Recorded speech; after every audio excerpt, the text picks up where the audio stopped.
It tickles my fancy. Oh, Okay. Goosies. I don't have hair. Oof. You got Marcos. That's not. Wait. Yeah, That's true. You do got me. Get over here, Marcus. Let me look at you. They don't want it. Tobin and Leroy, ready to deploy. Had to hit it with a little journalism, but that was a decoy. Better have about me, boy. Okay, Leroy and Tobin, hold to the show, man. Still to the stars with the show, and till then his half moon open. Sometimes go taste like a snowman. No proof I'm alive by the boat, and no proof. Like I always wanted him, I never hated him, I never traded him, and if I did, I never ever traded him. You know what is a star? Like under the city, the driver's side floor. Just to get large, so many more. 10 in the more, never a bar. 8, 10 in the more, 2 to the P. Nothing to you, but it's something to me. Handsome as ever and cute as can be. You can watch us on YouTube and view it for free. Ay. This one time for the Twitch. This one time for the text. This one time for the phone line. Whole time wonder what they gonna do next. You know, I just wish you guys would stop the quibbling. Morning, everybody. Tobin and Leroy here with you. 560 WQAM. Hello, Leroy. Had a rogue dog this morning. Rogue dog. Yeah. The puppy? Yeah, he made a run for it. Oh. Because he likes to drink puddles of water. Just random puddles of water.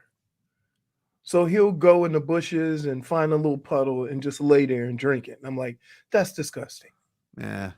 And then if you go he growls at you.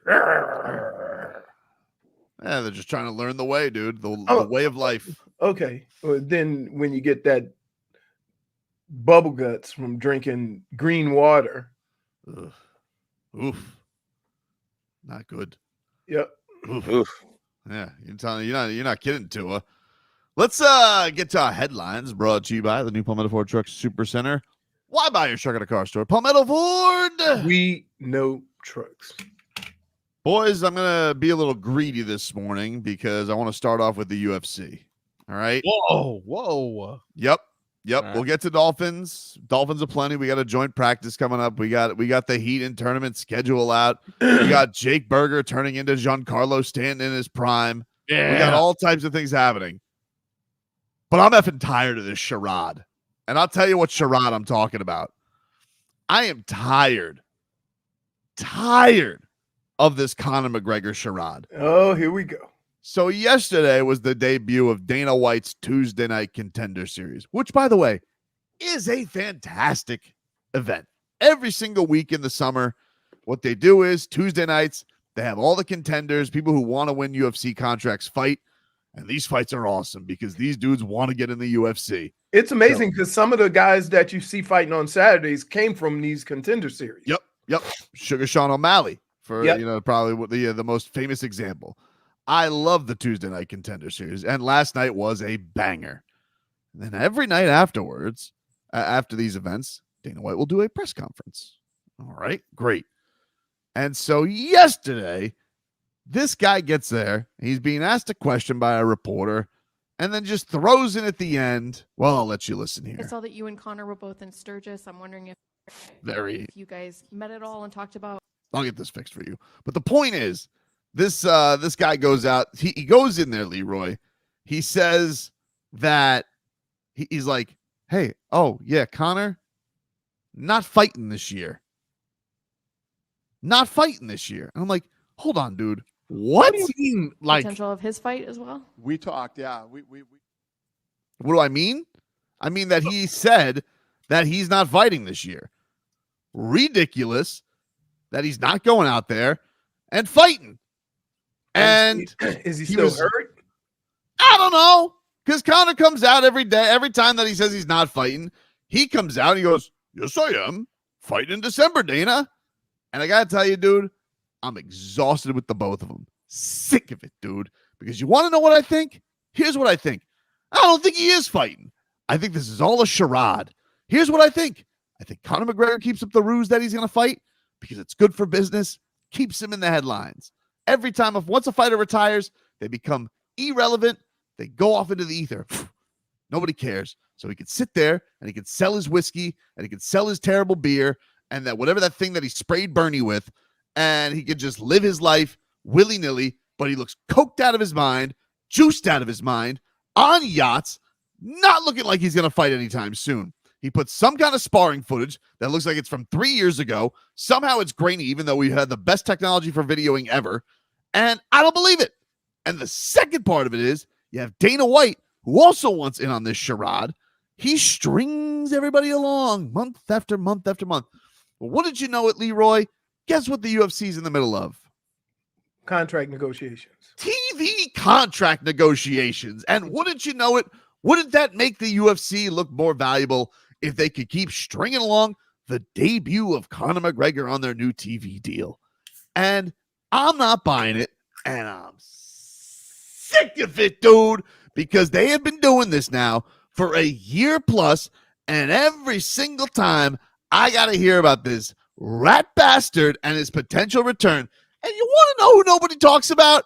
Poor Michael Chandler, sitting here like a sucker, thinking that he's getting this fight. He's not getting this fight because this fight's never going to happen because Conor's not fighting. What the hell, Conor? Wait. Can I ask a question? And I want everybody to take note. Conor? I want everybody to take note of this when you're dealing with someone in a situation like this. Is it Conor's fault for being Conor McGregor? Is it Dana White for being Dana White? Or is it our fault for falling for it? They're lying to us, dude. But lying to us. Has Conor McGregor ever been any different than he's been throughout his career? This used to not be boxing, okay? This used to not be a bunch of hocus pocus. You're going to get the fight, but in 3 fights. You're going to get the fight, but in months. That used to not be the UFC. But then all of a sudden it became the UFC, where I'm not getting the fights that I want, and you've strung me along here for a willy-nilly ride just to keep relevance. And I'm tired of it. I'm tired of the nonsense. You know what it became? Instead of the UFC, it became the business of UFC. It's ridiculous. It is patently absurd that I have to sit here and act like this guy's going to fight when he's not going to fight. He's not fighting. They just keep punting on it. And you missed your fight because of a toe injury? A toe? You won the interim championship with a torn ACL. What are we talking about? That's why I thought it was close. Because like, oh, simple toe, that'll heal quick. What? It was a pinky toe, though. You know, He didn't even have dead foot. exactly. Michael Chandler actually had dead foot. Not even a real injury, dude. Not a real injury. Ridiculous. As well. We talked, yeah. We talked. We didn't meet up, but we talked. And yeah, he wants to fight, so we'll figure it out. Soon? By the end Not of this this year. He won't fight this year. Why not? He wants to. You got no fight in December. When is the television deal up? I don't know. They're Yeah. negotiating right now. He's like, we're going to wait. platforms. You think that has something to do with it? Yes. Okay. But I don't think he's fighting. I think he's going to act like he's fighting. And then all of a sudden, I retire. Now I'll never believe it. Because we got him on the card. We had him in the main event. Now, the next time his fight is announced, won't believe it. I won't believe it until the first bell rings. Conor McGregor tweeted out. Conor McGregor tweeted out after this. Dana, December is the date. Bring the calendar year home with a winning event. Come on now. What's this? I'm off to altitude next month to prepare. December in all caps. Tell Dana and the UFC, we want December. We deserve December. And I don't know why he's tweeting in all caps. That reeks of cocaine, allegedly. Absolutely. And I'm just, and then of course he deletes it because that's what Conor McGregor does. And I'm just tired of the act. I'm tired of it. This is nonsense. But what happened to the sport I love? Here's the kicker. Who's doing more acting? Dana or Conor? They're in cahoots. Okay, then. Cahoots, dude. The only people who are being suckered right now are you, me, and Michael Mother Bleeping Chandler. Unless he's in on it too, like a patsy. I don't know what he is. What if they say, hey, you hang on. Here's $1 million. Maybe. Some shut up money. Yeah. Or Perhaps. Michael Chandler says, you know what? I'm done with this. I want to fight now. Here's a mill to not fight. Right? Make it look good. Don't Yeah. make a stink. So you get don't make a stink money? Mm-hmm. Ridiculous. That munyon to make a stink go away. Say, ooh, stinks. Munyon. Smells like roses. Michael Chandler tweeted out, Conor, the sport will move on and thrive without you. Put it to bed. Lay it to rest. Soon a distant memory. You vastly overestimated your importance inside the game for almost a decade. Godspeed. You shut up too, Michael Chandler. Oh! Take a fight. Why did you take a fight if it's such a big deal? Because you want to know why? Because you're in on it. It's all a cahoots conspiracy, dude. Because regardless of what Ridiculous. anybody thinks, Why don't you flip on him? that money is real nice when Conor McGregor's involved. Right. Yeah, but he's acting like, oh, I don't need a sport. The sport's going to move on with that. Oh, yeah? You didn't move on. You've been sitting on the sidelines for 3 years. Ridiculous. Anyway, I'm tired. Sorry. I got selfish. I'll pass the ball now. I get it, dude. All You've been right. stringing this along. All right. Now he just pulled the Rio. I'm like, oh, are you kidding I'm open. me? I'm open. What happened?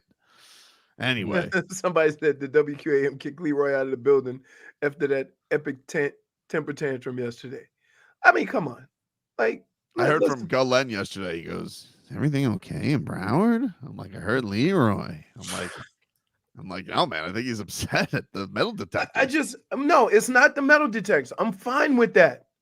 Okay. But how you send 1,000 messages a day? If you have kids in Broward County, you know what I'm talking about. The phone calls, the texts, all these things. And you didn't mention, hey, we're going to be backed up a little bit. Why don't you come a little bit earlier? No. All these smart people, all these educators, nobody even hinted that there might be a delay. That's what I'm pissed off about. Was it better I'm not today? pissed off about the overall. I'm pissed off at all the damn messages I get, and none of them are pertinent to anything going on because the most important thing you didn't relay to all the people to get in the damn school. So, any better today? I don't know. I stayed home. I didn't have to go out in that madness. Well, all right. Dude, you guys know where I live.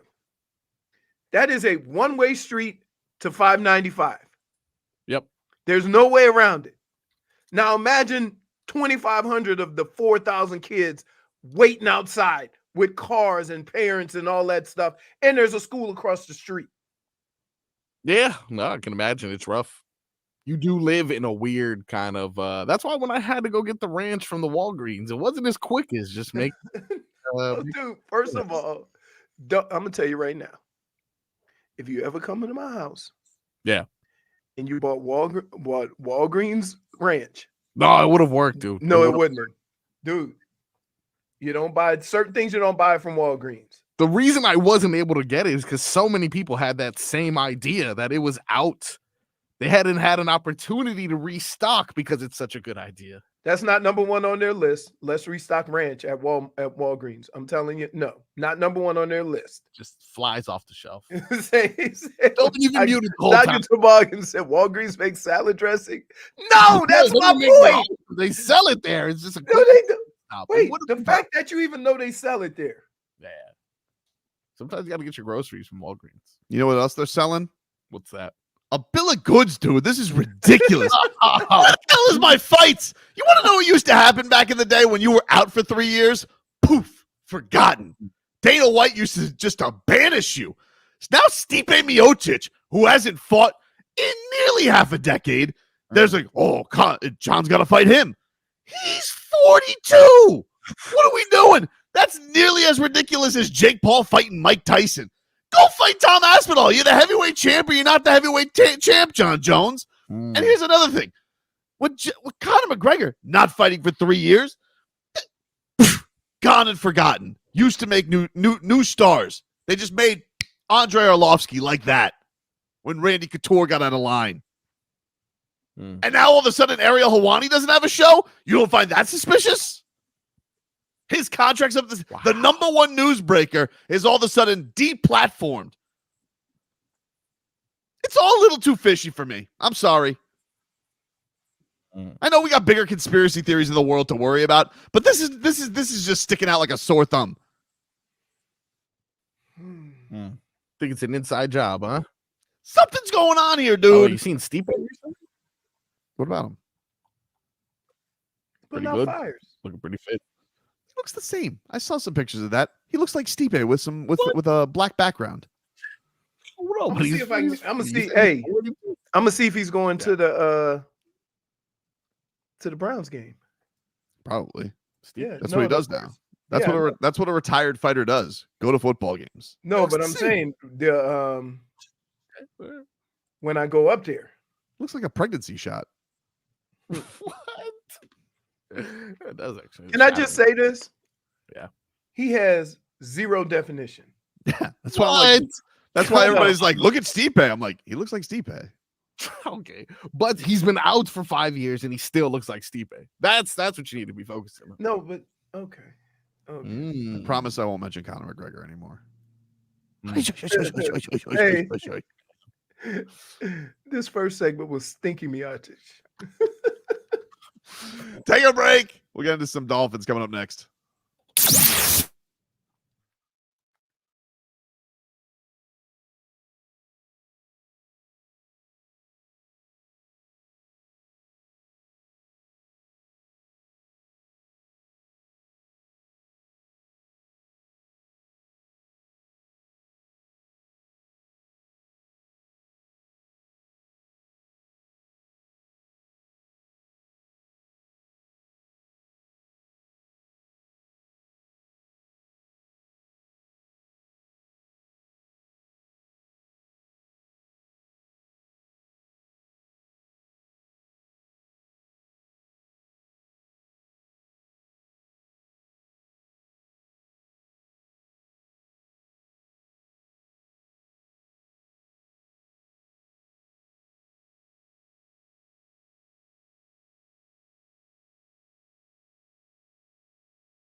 Welcome back.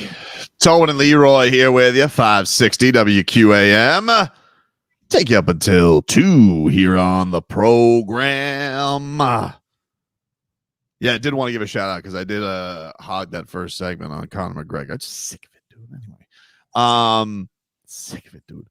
My New Orleans did beat the Phillies yesterday 5-0, which, you know, they stink. Not that big a deal. However, Jake Berger, friend of the show, the Burger Man, he hit another home run. 4 straight games with a home run, Leroy. Six in the last 6 games. This is from Sarah Langs of MLB.com. Jake Berger, 6 home runs in the last 6 games. That is tied for the most in a 6-game span with 2017, Giancarlo Stanton, 2010, Dan Uggla, 2008, Jorge Cantu, and the man I stole my Little League pregame routine from, Cliff Lloyd. Oh, I love the way that Cliff Lloyd would muck up the batter's box. That was good. Yeah. I was gonna ask what exactly was the routine here. Oh, dude, he'd get in there. He like, you know, I can't. I'll show you tomorrow, Marcos. Like how Cliff Lloyd used to do it, but basically, like, would just go up there and he'd sweep the whole box with his feet, like back foot all the way to the front. Oh, it was good. Oh, it was good. It was good. He also has homered 10 out of his last 14 games, Leroy.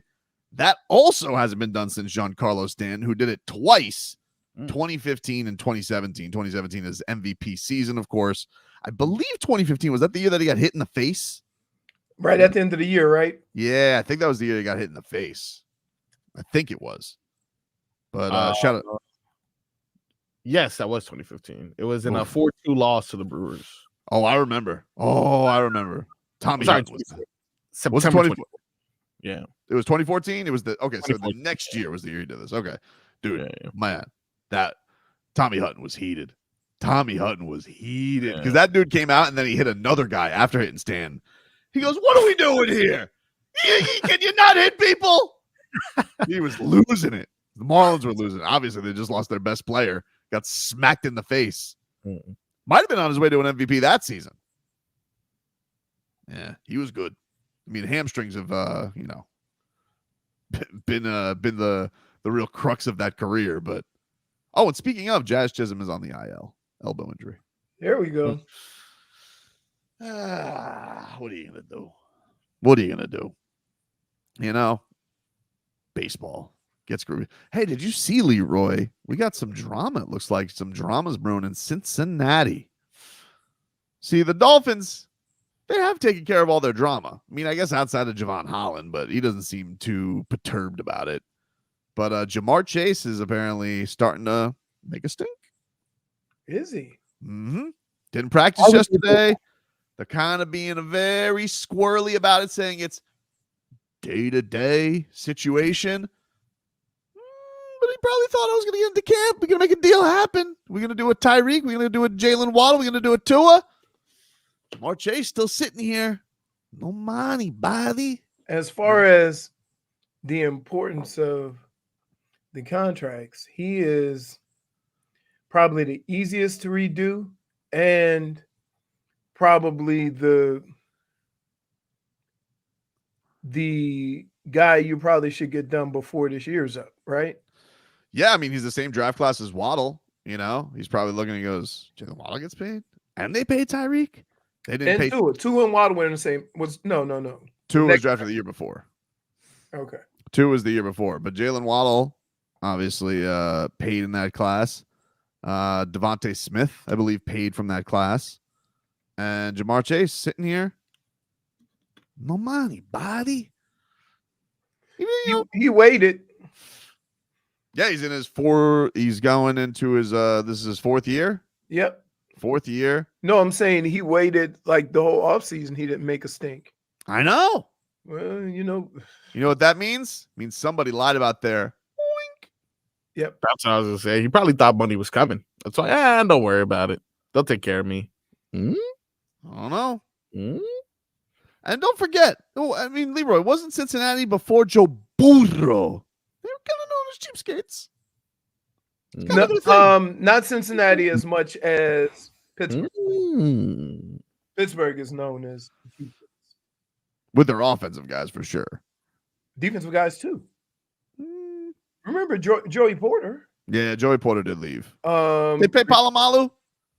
Yeah, they love Palomalu. I think that's the only one they paid. They let James Harrison go as well, if I'm not Yeah. mistaken. Ryan Clark. Yeah. I'll never get sick of Palomalu Head and Shoulders commercials. So Little rascals. Perfect partnership right there. They really, really yeah, did that. that's good. That is good. You know. But yeah, so it's Pittsburgh, because Pittsburgh is infamously known or famously known for getting rid of their guys before they give up the contract because they don't want to pay them. Mm-hmm. Like once you hit, they may redo your first contract, but the only guys they pay are quarterbacks. Interesting, dude.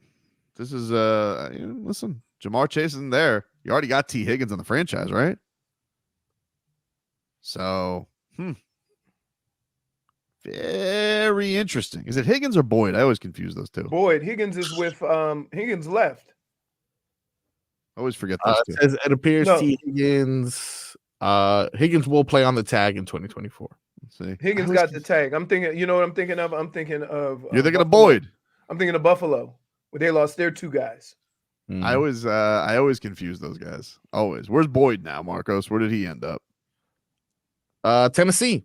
Yeah. Okay, it was Boyd. Yeah, 1 year deal with the Titans. Ugh. We always the good guys who are not Jamar Chase.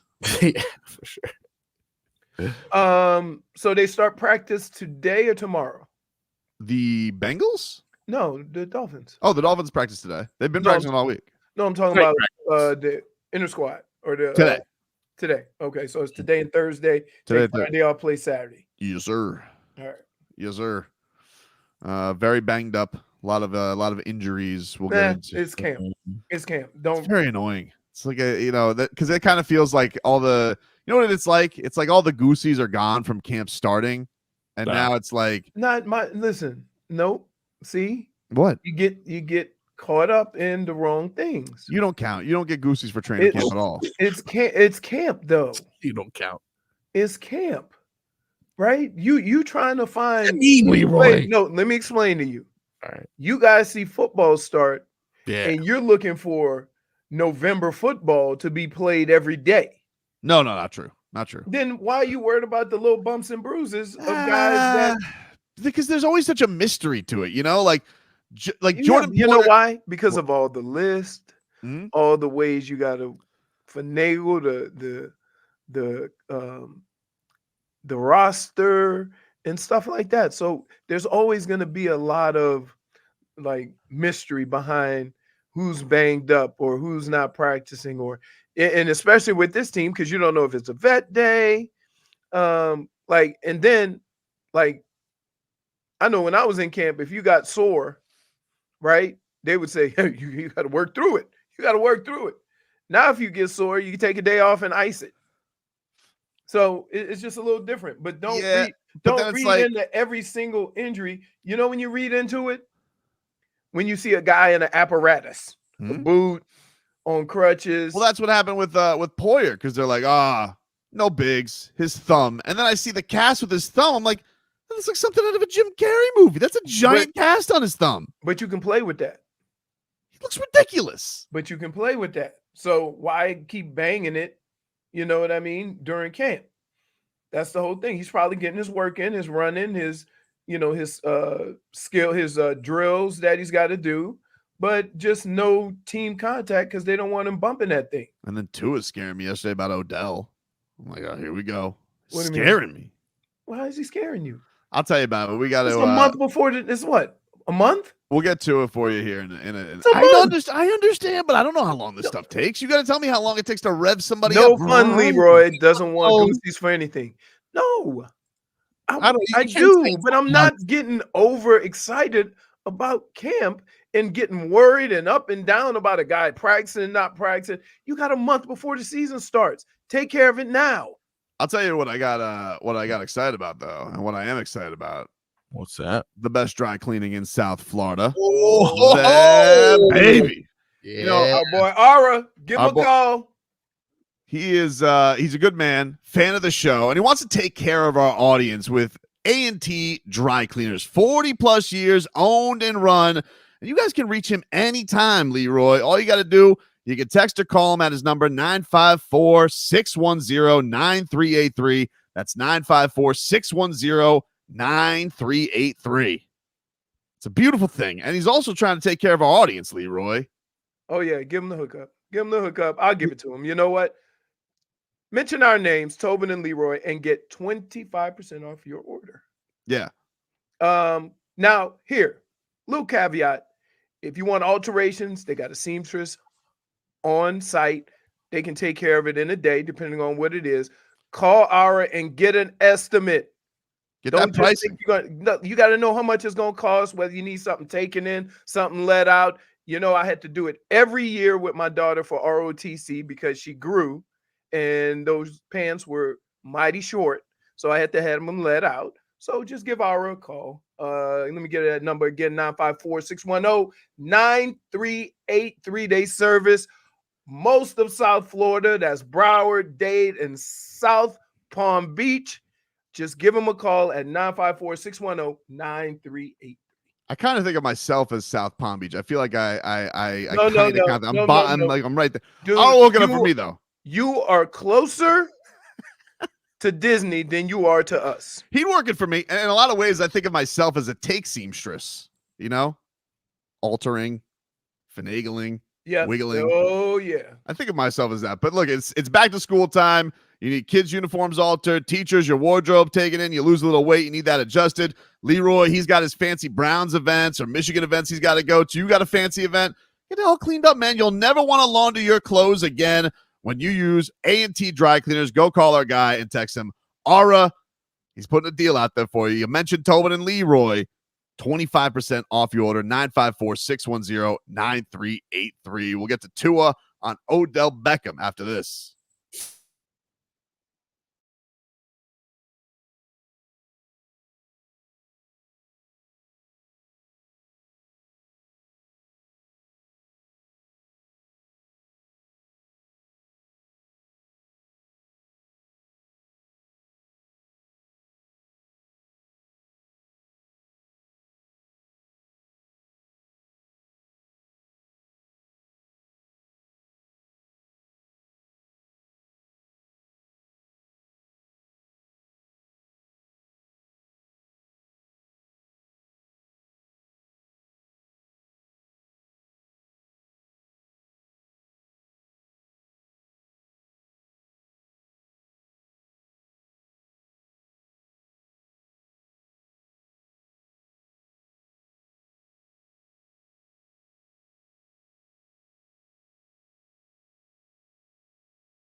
Welcome back, everybody. It is Tobin and Leroy here with you. We're streaming live on YouTube and Twitch, Miami 560 WQAM. Avoided a real crisis last night, Leroy, although I was not happy about it because Hard Knocks was delayed yesterday. Was that what you were flipping out Oh, my God. I just wanted to watch my Hard Knocks, dude. Imagine getting a 9 p.m. Fix it, frog boy. It was ridiculous. You're supposed to have it. I kept thinking, you could have just went to the guide. The guide? Yeah, and so when it was coming on, I know when it comes on 9 o'clock, and that's what the problem was. I was there on my app. Where's my damn Hard Knocks? Where's my Hard Knocks? Ridiculous. And then they had the audacity to tweet out after, we're experiencing a delay. Yeah, we know. Sitting here, I'm trying to get my updates, dude. How you have a delay on an app? I know. That was the problem. It was very annoying. Smith and Smoke, the old love a guide. The old do love a guide. Like this Dude, is 2005. you just get up and you see what time. I know what time. 9 o'clock.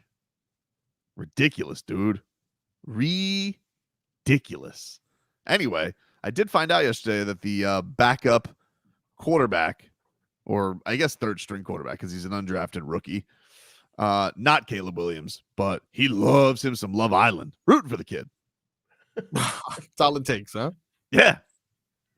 Solid. No, I'll take it. Well, they do have a good backup, right? Wasn't he like I don't know if he was undrafted last year, if I'm not mistaken, but I know he stepped in. Oh, yeah. What the hell is that dude's name? He had a good first preseason game, too.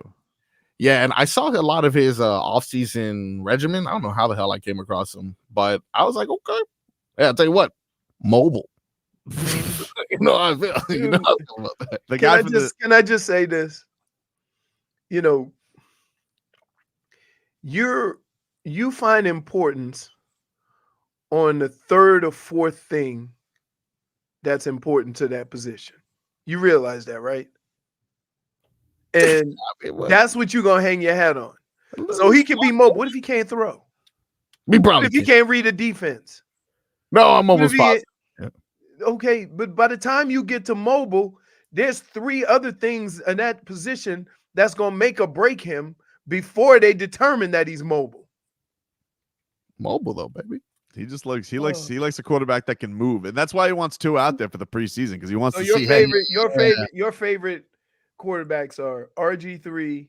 No, Michael Vick. Oh yeah, yeah. That was fun. Was that not fun? Was that not fun football?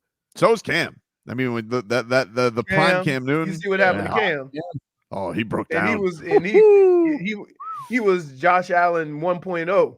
Oh yeah, with more athletic ability. A freak. Yep. Freak. So where do you think Josh Allen's headed? But I will say that Josh Allen's a better passer. So I'm not just going to discredit that. But also he did make reference to it going into last year. He's like, I got to be less of a football player, more of a quarterback. And I was like, pfft. And then he just started running. I'm like, no, I'm like, nobody wants that.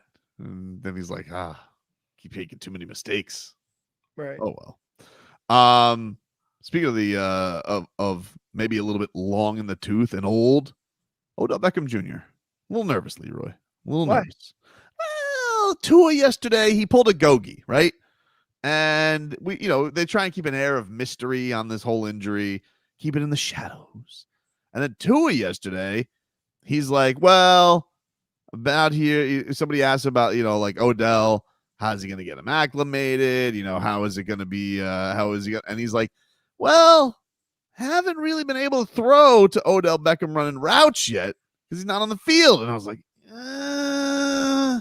it was Tua yesterday. Have you had a chance to throw with Odell some? I know he's not able to practice. Yeah, I got to throw with him some. Not routes wise, but just him spot catching, him getting to see the way the ball spins, get a feel of it. So what gives you confidence that you guys will be able to hit the ground running when he comes back? Well, I tell you what, I think it's more confidence for him once he's able to start running and catching balls, and seeing it in that sense with guys across from him. Then also, it's a whole nother thing to do that. Then also he has to know okay, where to line up and then what that play is, if he has a motion or if he doesn't have a motion. So that's where I think will be one of the tougher parts. And it's not just for him, it's for everyone and anyone trying to get to know the playbook in this offense. It is tough. There you go. Tua yesterday. I don't like that, Leroy. It's very ominous from Tua. Hold on. Got to learn the offense, not running routes yet. You got a month. All right. Understand that you're not relying on Odell Beckham to win or lose games. What he is a little sweetener. Okay. So sweetener. While we sitting here making a big deal about whether Odell Beckham is healthy or not, stop talking like he's Tyreek or Waddle. Mm-hmm. You see what I'm saying? Understand what his role is going to even be before you talk about how important he's going to be. And that's not taken away from what he brings to the table. But the reality of it is that you were the best offense in NFL without Odell Beckham, and you have the same offense. So he just brings something extra, a little sweetener. He's not going to be the reason why you win or lose games. I want some more wrinkles. Again, put everything in its proper perspective. The fact that everybody's acting all crazy like this is crazy. Like, you know what he's going to be, right? I think, as Dave South said, the most important piece that has been added to this offense is Jonnu Smith. Oh, they were showing that. So stop. Like, I can't wait for Odell to get back. He is going to be a added piece that's going to help the offense. But again, added piece. You're not going to come after any game and say we didn't win because of Odell Beckham. Yeah, but we need some red zone help, man. We need a little target action. And here's the thing. That's what Jonnu Smith is for. You're putting too much on this. Jonnu Smith is not, Jonnu Smith's a nice player. He's not Odell. He's not OBJ. A star. Here. Although I do like the I hate that I'm going to say this. Don't do it. But I'm going to say it. Okay? Odell Beckham is famous. He's not a star anymore. Wow. Dude. Okay. Wow. Yeah, you would say that. Okay. No fun, Leroy. Wow. Doesn't want us to be happy. So you're saying you're saying he's a show pony, huh? That's like not what I'm saying. This is like Floyd Mayweather fighting John Gotti, huh? That's not what I'm saying at all. You're saying his brother's more famous than him. That's not what I'm saying. He is. So no. It's just one season. Oh my goodness. You guys, listen, he's not the Odell that we saw with the Giants. Okay? He's a ancillary piece to this offense. Stop treating him like he's Odell Giants. And once you understand that, then how you view him coming back and the steps that he has to take to come back, you're not going to sit here and make a big deal about it. So you're saying he's old Del Beckham Jr. Oh, wow. That's a point. Yes! That's a point. I don't like that. Point for Tobin. Like I don't know why y'all think what I'm saying is so out of line.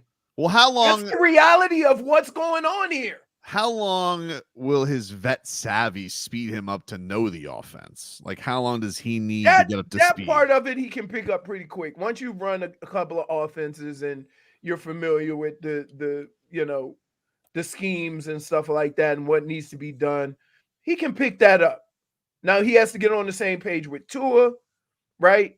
Because there's a lot of times when you have a new guy, he sees one thing and the quarterback sees another thing. You see that ball thrown in space. That's the things you work on. Those things right there. But again, in those situations, he is the third option.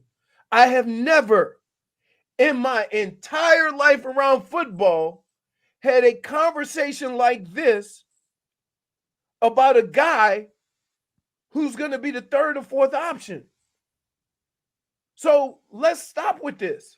Understood, but we needed to diversify the portfolio a little bit of types of receiver. Okay, that's fine.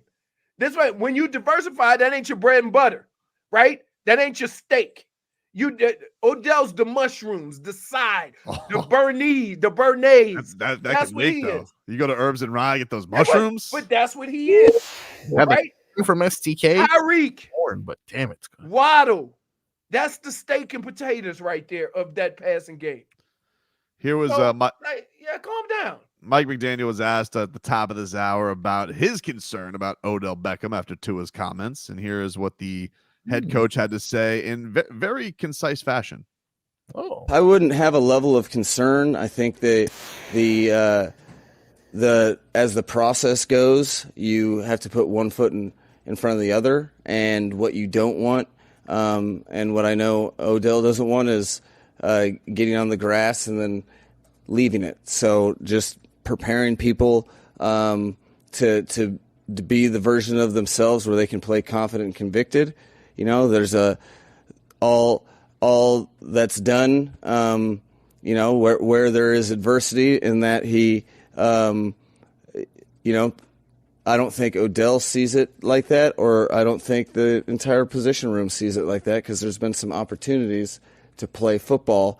We have some young guys that have a lot of talent that need to they need to battle some stuff out to be able to win an NFL job, and that's the biggest thing for the Dolphins team and really that position group. And Odell has his teammates know that he's working hard because he shows them every day as he gets back to on the field where he knows that he didn't sign up for football to be in meetings. Even though my meetings are super entertaining, I don't think that was the case. So he's working his way back to be on the field, which is what everyone wants. You lied to me, dude. You lied. You're unbelievable. Lied to me, bro. Oh my! That was pretty concise for Mike McDaniel. What was that, like what? like a 90-second answer? But again, put everything in its proper perspective, right? You sitting here making a big deal about Odell Beckham coming back, or when is he going to come? A month before the season first, right? To a ancillary piece on a team that there's two rooms that are packed with talent. The wide receiver room and the running back room, right? I don't think if Odell plays or doesn't play, it's going to affect this team one way or another. Can he help? Absolutely. I'm not saying that at all. But stop making it sound like you getting Giants Odell Beckham. You're not. Rams? Right? If he has, and this is if he has as many catches as he had last year, which is 40, 45, right? That'll be a bonus. That'll be a big plus. Odell last year, 35 catches for 565 yards, 3 touchdowns. If he has that, then he was done his job. Okay? That's not the main focus of your offense. Stop making it the main focus of your offense. And it's a month away before the season starts. And if Odell, wait, let me ask you this. If Odell Beckham missed 3 games, the first 3 games, you think this offense will be okay? Yeah, it's not Okay. not like the in its proper perspective. It's not the Jalen Phillips situation. Like, it's not, right. Hey, I'm relying on old pass rushers or guys I've never Right. heard of. Right. So let's just put it all in its proper perspective. Like, do we want him there? Yes. Is he going to make a difference? I believe he can make a difference, right? But if he's not ready when the season starts, are you going to feel like, we got no chance to win? Not even close. I won't feel like we have no chance to win, but You I will. played the whole season without him last year. I understand, but like, the guys that you brought in besides him have shown that they're really good too. That's a packed room. Yeah, You're going to be okay at wide receiver. Yeah, but once you, like, when do I feel like, we got Will Fuller fleeced? You know, like when do I get to that? Week 4, You week ain't 5? paying, no, because you're only paying him what, $3 million. You're only paying him $3 million, so you can even take the time to do that for $3 million. Now for $10 million, Oof. right? So what they paid Fuller is probably around what they gonna pay Javon Holland. So imagine that write off. We'll take a break. Achiuwa is next.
It's time for our Tua. It's our Tua. It's our Tua. It's our Tua. Tua, Tua, Tua. Tagovailoa. Not Tua Tagovailoa. A for effort. Dolphins quarterback. Tua. It's our Tua. It's our Tua. Tua. Tua, Tua, Tua. Tua, Tua, Tua. Can go to hell. Tua Tagovailoa. Dolphins quarterback. Daddy loves you guys. Our Tua with Tobin and Leroy. Check the history of Hour 2 of the program, ladies and gentlemen. Tobin and Leroy here with you. Get the headlines. Brought to you by the new Palmetto Ford Truck Supercenter. Why buy your truck at a car store? Palmetto Ford. We know trucks. I'd like to apologize for my mistake, but there's only one joint practice this week, Leroy. Today's a normal practice. And apparently a lot of people. Oh, I apologize. You've been lying all day. You know why they're only doing? They probably canceled one because they don't want to fight for 2 days. Fair. So the Commanders will be here tomorrow, but the Dolphins are out on the practice field, still getting ready for game 2. And Tua yesterday, like Leroy said, he wants to play some football. Sick of waiting. Let's get some reps, a little something, a little sweetener. Tua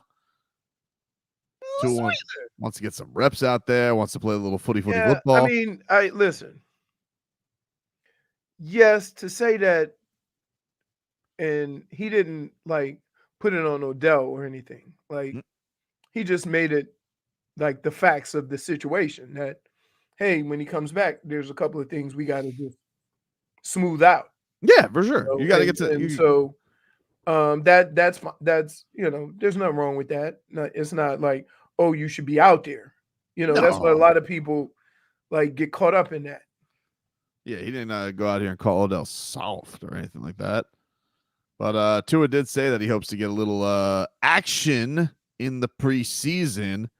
Here's Oos on Saturday, and hoping that he can get some snappage. I hope so. It's always good for any of us, whether you're a vet or whether you're new, to get some reps, get back into the pregame routine, get back into the feel of what it feels like to prepare, getting ready for a game, all of that. Get into game-like situations, getting hit, hopefully not, but you never know when you're out there, and so sort of the mental gymnastics of that as you prepare going into a game. Here's the problem. There's a couple of things that we made a point of to work on during camp, right? Playing at home and playing on the road. Your silent counts on the road, your signals on the road. And so they play the last game on the road. Yes. I would hate for the first situations they have to deal with that is week 3. They play the first 2 at home, right? Yes. Week 3. Week 3 is the first time you got to deal with crowd noise, the first time you got to deal with signaling and stuff like that. I have a problem with that. You no matter how much you prepare in practice, right? There's something about being a visitor in a different ball field, a ballpark or stadium, and having to go through that process. The silent count with the center, right? The signaling or the audibling with the backs and the receivers and the offensive linemen. You have to experience that. And I would hate for them to get to week 3, get in a rowdy environment, 12th man, and then have to say, "Oh, we had problems with crowd noise." You shouldn't. You should be working on that. It's not the same playing loud music. There's no penalty in loud music. See, the coach is way over there during the game. In practice with the crowd noise, he's right behind you. If I'm honest, I just want Tua to save me some more from some more snaps of Mike White and Skyler Thompson. All I'm saying is this. as a team, there's certain things you have to go through during camp. And to make the assumption that we got it, what's the point in camp? If you just going to make an assumption, we got these different situations. You see, that's what camp is for. So I don't know why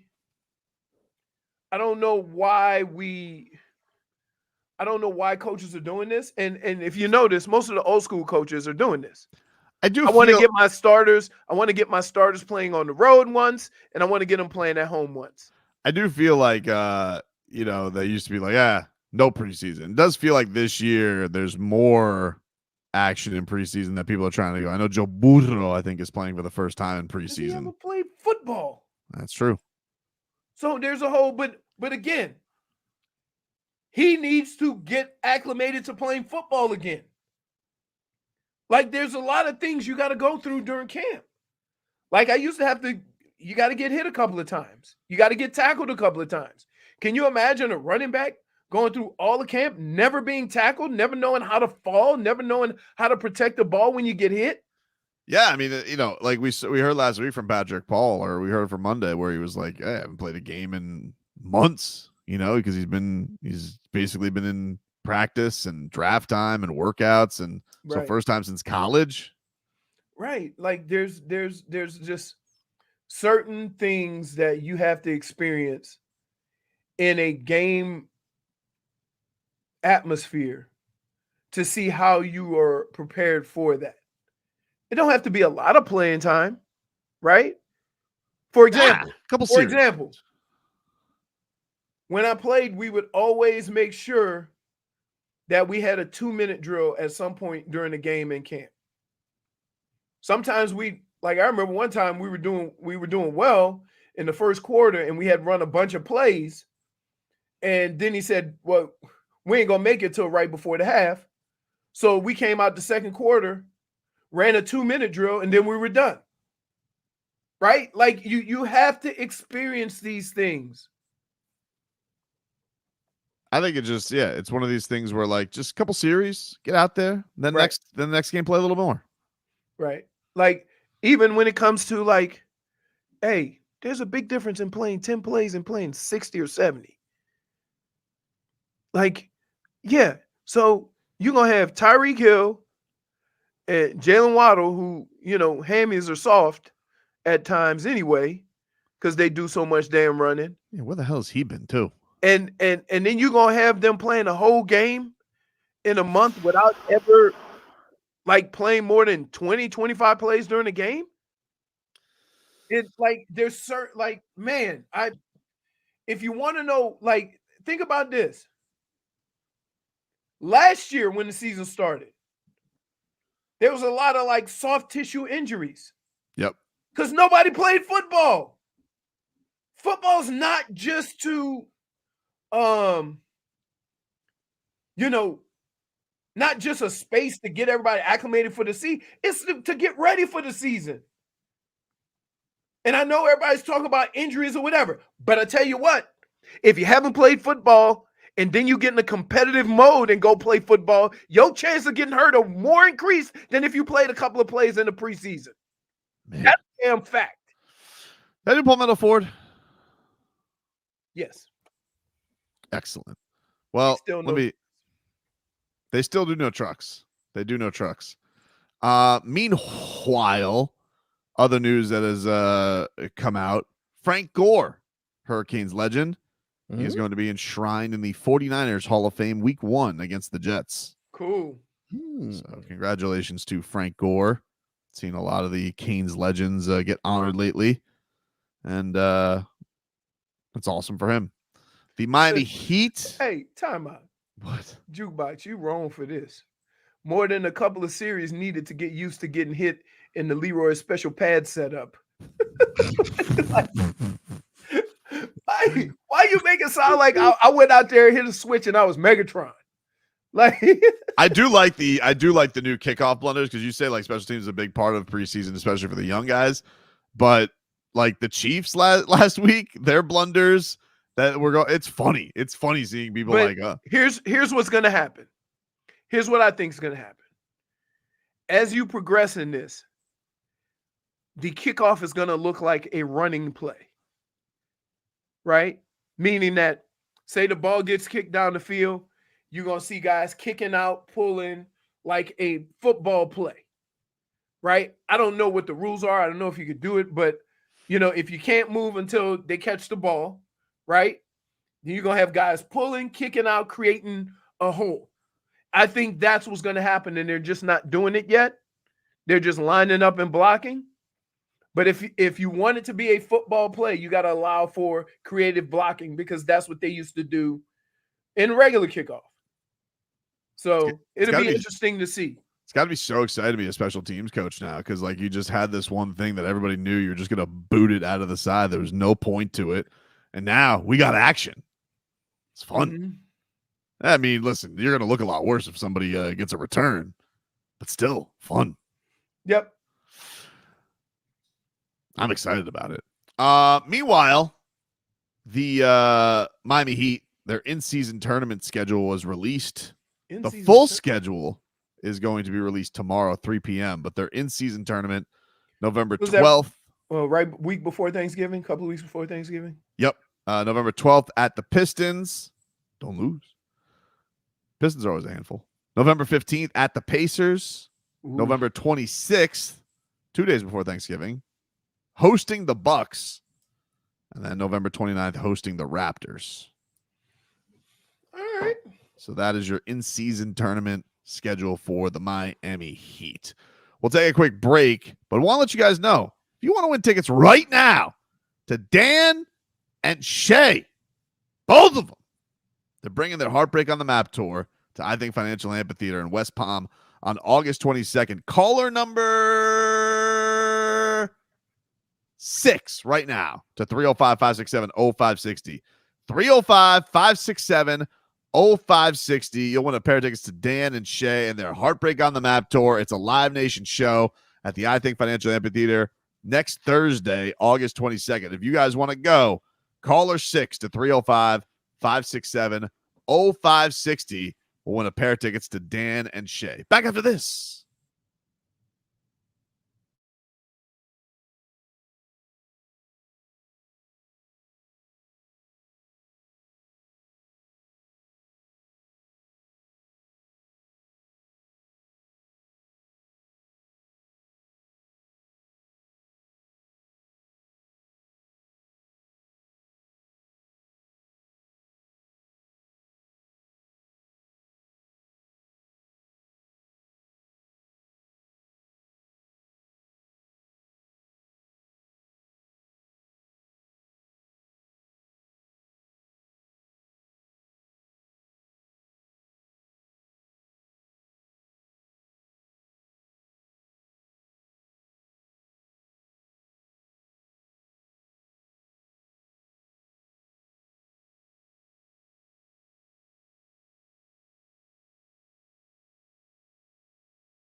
see dead people. Put it on, lady. Hi. Oh, welcome back, everybody. Tobin and Leroy here with you. 560 WQAM. Hey, happy birthday to Carter Verhaeghe, champion. Hope Swaggy has a swaggy birthday. Goosies. Yeah, he was good. Sorry about that time I threatened to send you to the Yotes. You were like a little TTL, baby. Can I? No, don't try to flip it and make it TTL. Tough love, baby. That's all it was. You know what is funny about all that all the time? What was that? People say I'm a hater. Hmm? And throughout that whole thing, I was the one that was poised and had no problems whatsoever because of how they were acting. You were on and off the ship like nobody's business. That's not true. That's not true. That's not true. Don't say I was on and off the ship. All I said was, Carter Verhaeghe, get your act together, or I'm sending you to the Yotes. Is that not rats off a ship? No, it's not. It's demanding better performance, or I will be rats off a ship, or in this case, you'll be rats off a ship because I would send you to the Yotes. But instead, he brought me a Stanley Cup, and I love you forever. I'm going to just say this, and I said it then. The one thing that they proved to me through the ups and downs of that season is that they stayed level-headed, task at hand, and did what they needed to do. So at no point in time did I waver from that thought. I don't care how bad it looked. I don't care how bad some of the games looked. I didn't waver because they earned that.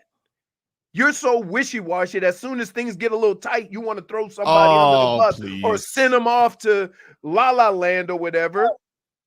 They earned that. They should have earned the right to say, hey, they got this. There's no time for earning in the Stanley Cup chase. Did they win? Yeah. Okay. You're welcome. Oh, my goodness. So they won because of your TTL, not because of who they've been all year. They didn't win because of my TTL, but you can't say that it hurted. Oh, my goodness. You are something else. Somebody else I've given a little TTL to. I'm glad we got to this. Because I was impressed. I got to say, I'm impressed with a veteran presence that he's bringing. He sounds like he's got a calming demeanor. No, dude. This wasn't TTL that you gave this guy, bro. This training camp report is brought to you by Miami-Dade County Public Schools Technical Colleges. Are you ready to level up your career game? At Miami-Dade County Public Schools Technical Colleges, they've got you covered. Choose from tons of programs, learn from top-notch certified instructors, and get real-world experience. And the best part, you get to graduate debt-free in just 1 to 2 years. If you're ready to make the move, log on to careerinayear.com or call them 305-558-8000. Miami-Dade County Public Schools Technical Colleges, your best choice for a brighter future. Get the bum guns ready. Yeah. Because I want full assault. Yeah. Go ahead. You don't even know what I'm going to say. I think you can tell you're going to say something crazy. I'm getting ready. Locked and loaded, Marcos. Well, I got to say, I was quite impressed with somebody who objectively I've been hard on, you know. Who is it?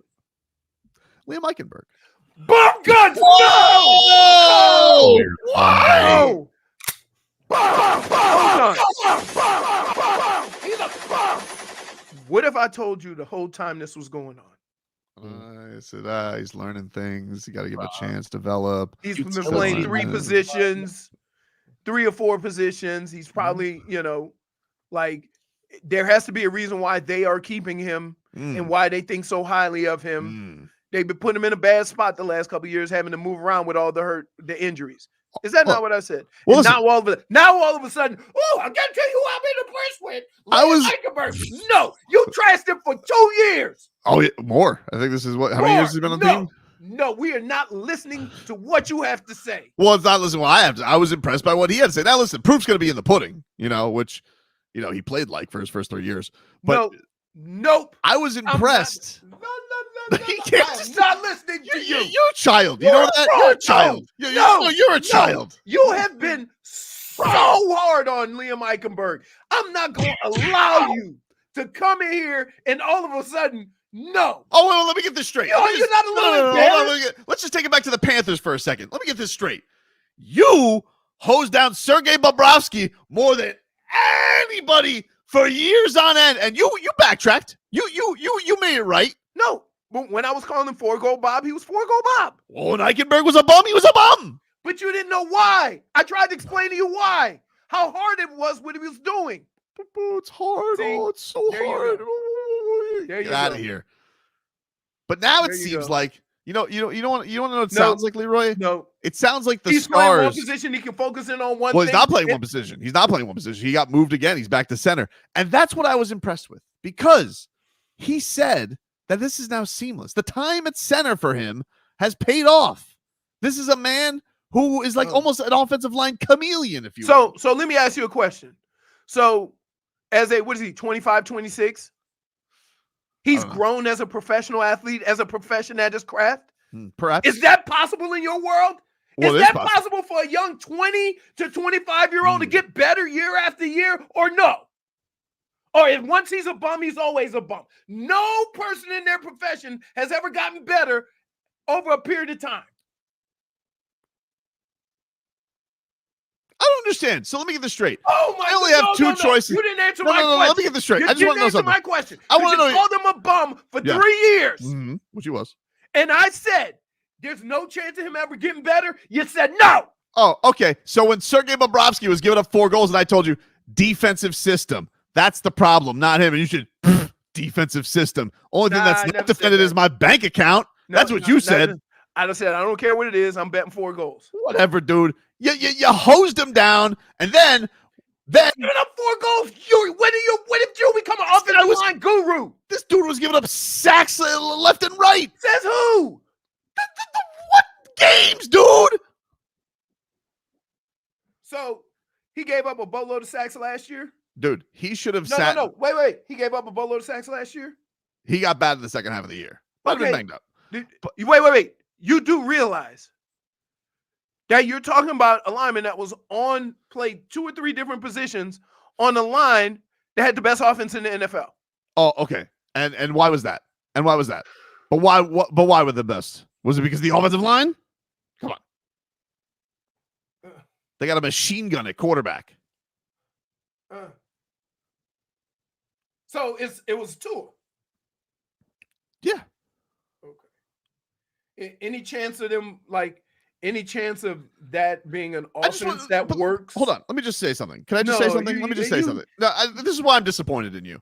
You know, I can't win for losing here, because it's like I either have to call him a bum for 3 years. I either have to continue to call him a bum, or maybe I leave myself a little bit of room to say, hey, maybe this guy will grow. Maybe he will. Maybe he is maturing. When I was telling you that, saying those same words to you, you would treat me like boo-boo the fool. Well, I mean, you say that about everybody. In fairness, you say that about everybody. Because there's you say that about everybody. I say that about young players, yes. Some of them stay bums. Okay, but until then, I'm going to give them the benefit of the doubt, because I know what it's like to have to try to develop and grow as a professional athlete. Oh, and look, maybe he still will be. You know what? Can I just say this? If you were in Cleveland when I was in Cleveland, yep, I would have never made it to my second year. What do you mean? You would have called me a bum. Maybe. I was garbage my first year. Nah. No. My rookie year, I was garbage. I didn't. Look, that's harsh. I'm telling you. I don't attack rookies.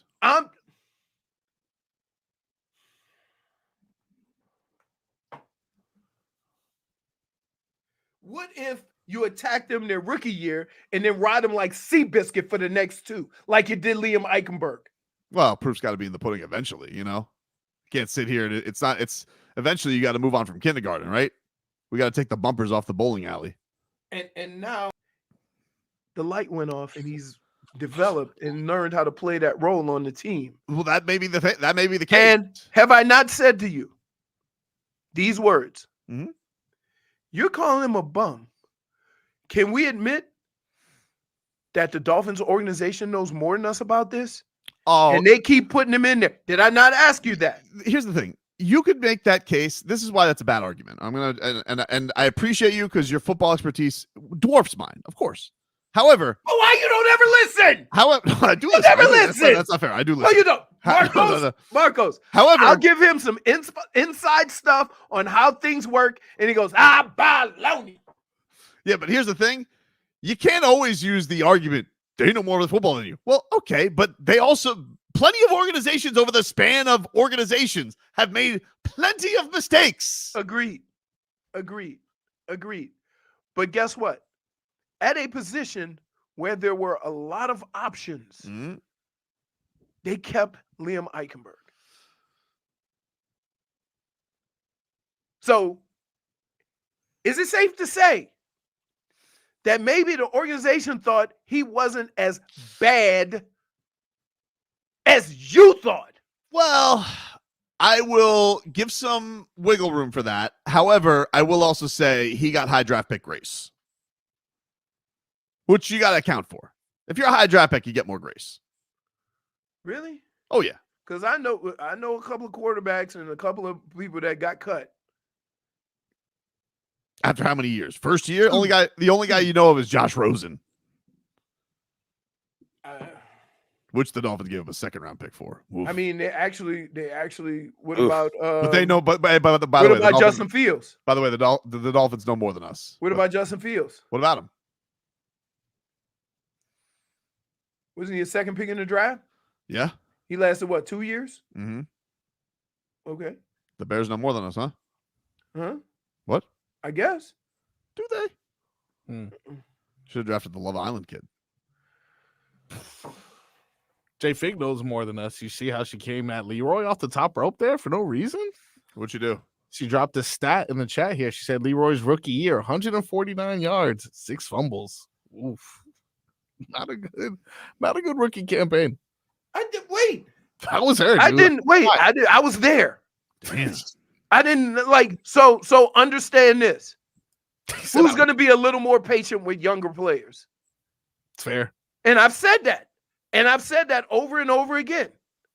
That if you were in Cleveland, my rookie year, I would have never been able to play my second year. I don't think that's true. 6 fumbles, Tobin. You wouldn't have been like, stop giving this guy the ball already. I know you, bro. I know you. Believe me. You would have so, I just want to be clear. So you're not going to allow me to talk about Liam Eichenberg? No. Why not? No. All right. Because here's why.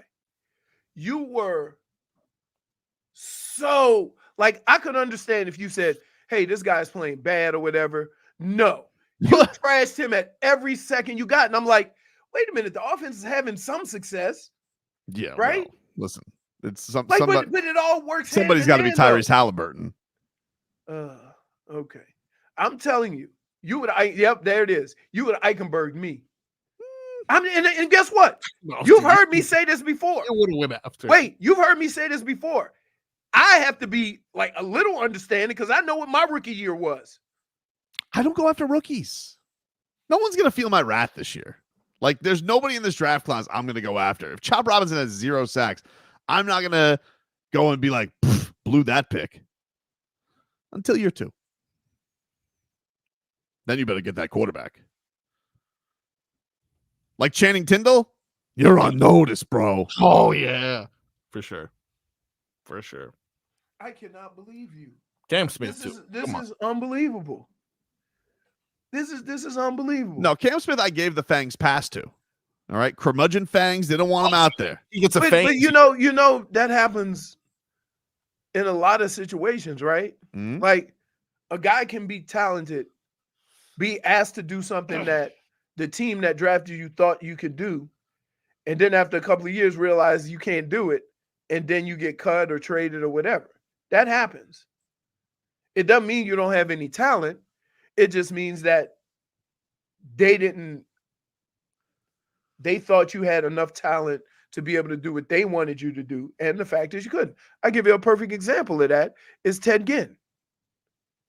Ted Ginn played a certain type of receiver his whole career. But when he got here, they wanted him to do other things. He couldn't do those things.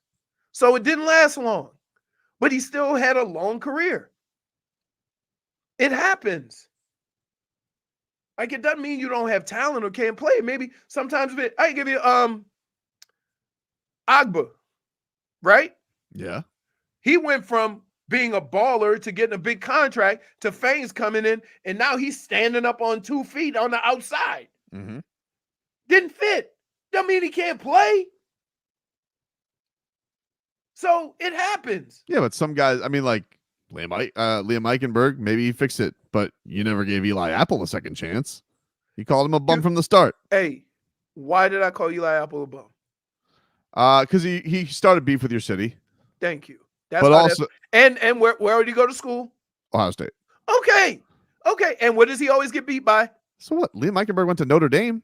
He get beat by the double move. Listen, Liam Eichenberg's been beaten by a lot of double moves. Sometimes a single move. I'm just telling you. But why are you sitting here saying I trashed Eli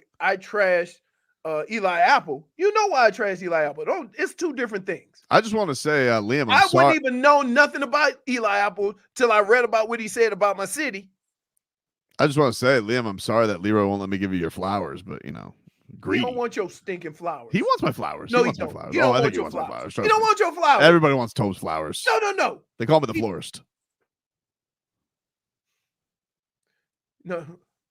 Yeah. Is a cactus a flower? No, it's a plant. Okay. All right. Well, They can't grow flowers on them, though. Okay. Then that's what you are. You those flowers. Because every time I get close to you, you stick me.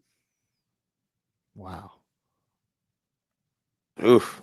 No love, dude. Flip-floppery and wishy-washy. I'm not flip-flopping. What? I'm trying to grow. I'm trying to mature. And you want to see now it? you're trying to mature? Hey, wait a minute. I have been preaching this to you for 2 years, and now all of a sudden, and then you want me to just say, "Oh, okay, you finally." You know what you are? You're a bad friend, because it's like if I wanted to kick a bad habit, like drinking. Because this is why I'm a bad friend to you, right? Because you go so hard. You went so hard at Liam Eichenberg. You could have just said he's not playing well. Oh no! You took out the bum guns. You dropped everything. You went nuclear on Liam Eichenberg for 2 years. No regrets. Right. And that's why I say, hey, man, hold up. That's why.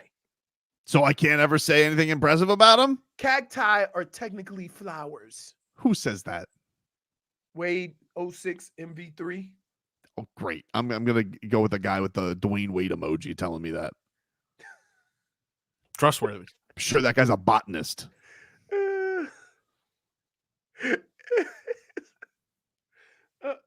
No. Take a break. Back after this. Previous.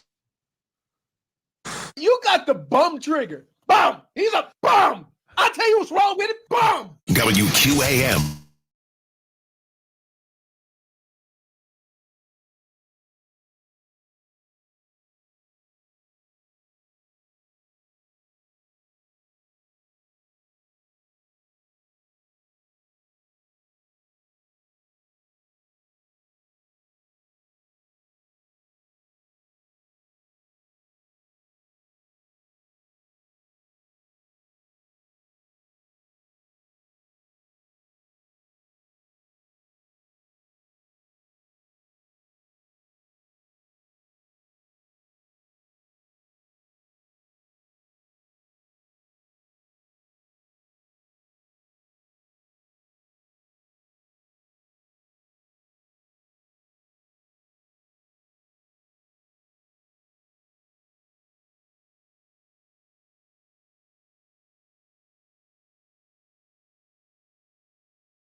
Let's go.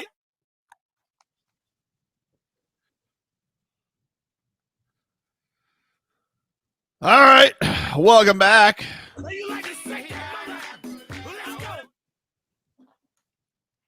Tobin and Leroy here with you, 560 WQAM. Wade says, I'm sorry. I just spread misinformation. They're a flowering plant, a plant that produces flowers, but not an actual flower. Well, that's what I said. I appreciate him acknowledging that he made a mistake. Yeah. Though. Wow. Right. It took him, wait. Apparently Some of us on here, it takes 3 years. It took him 3 minutes. I'm Leroy. Everybody gets a chance. Everybody gets a chance, and nobody is ever a bum. We all get a chance until the absolute last minute. Yeah, okay. Football organizations know more than all of us. They know more about the players. Really? Then why do they pick bums? And why aren't they 7 for 7 on picks all the time? Huh? Why do what?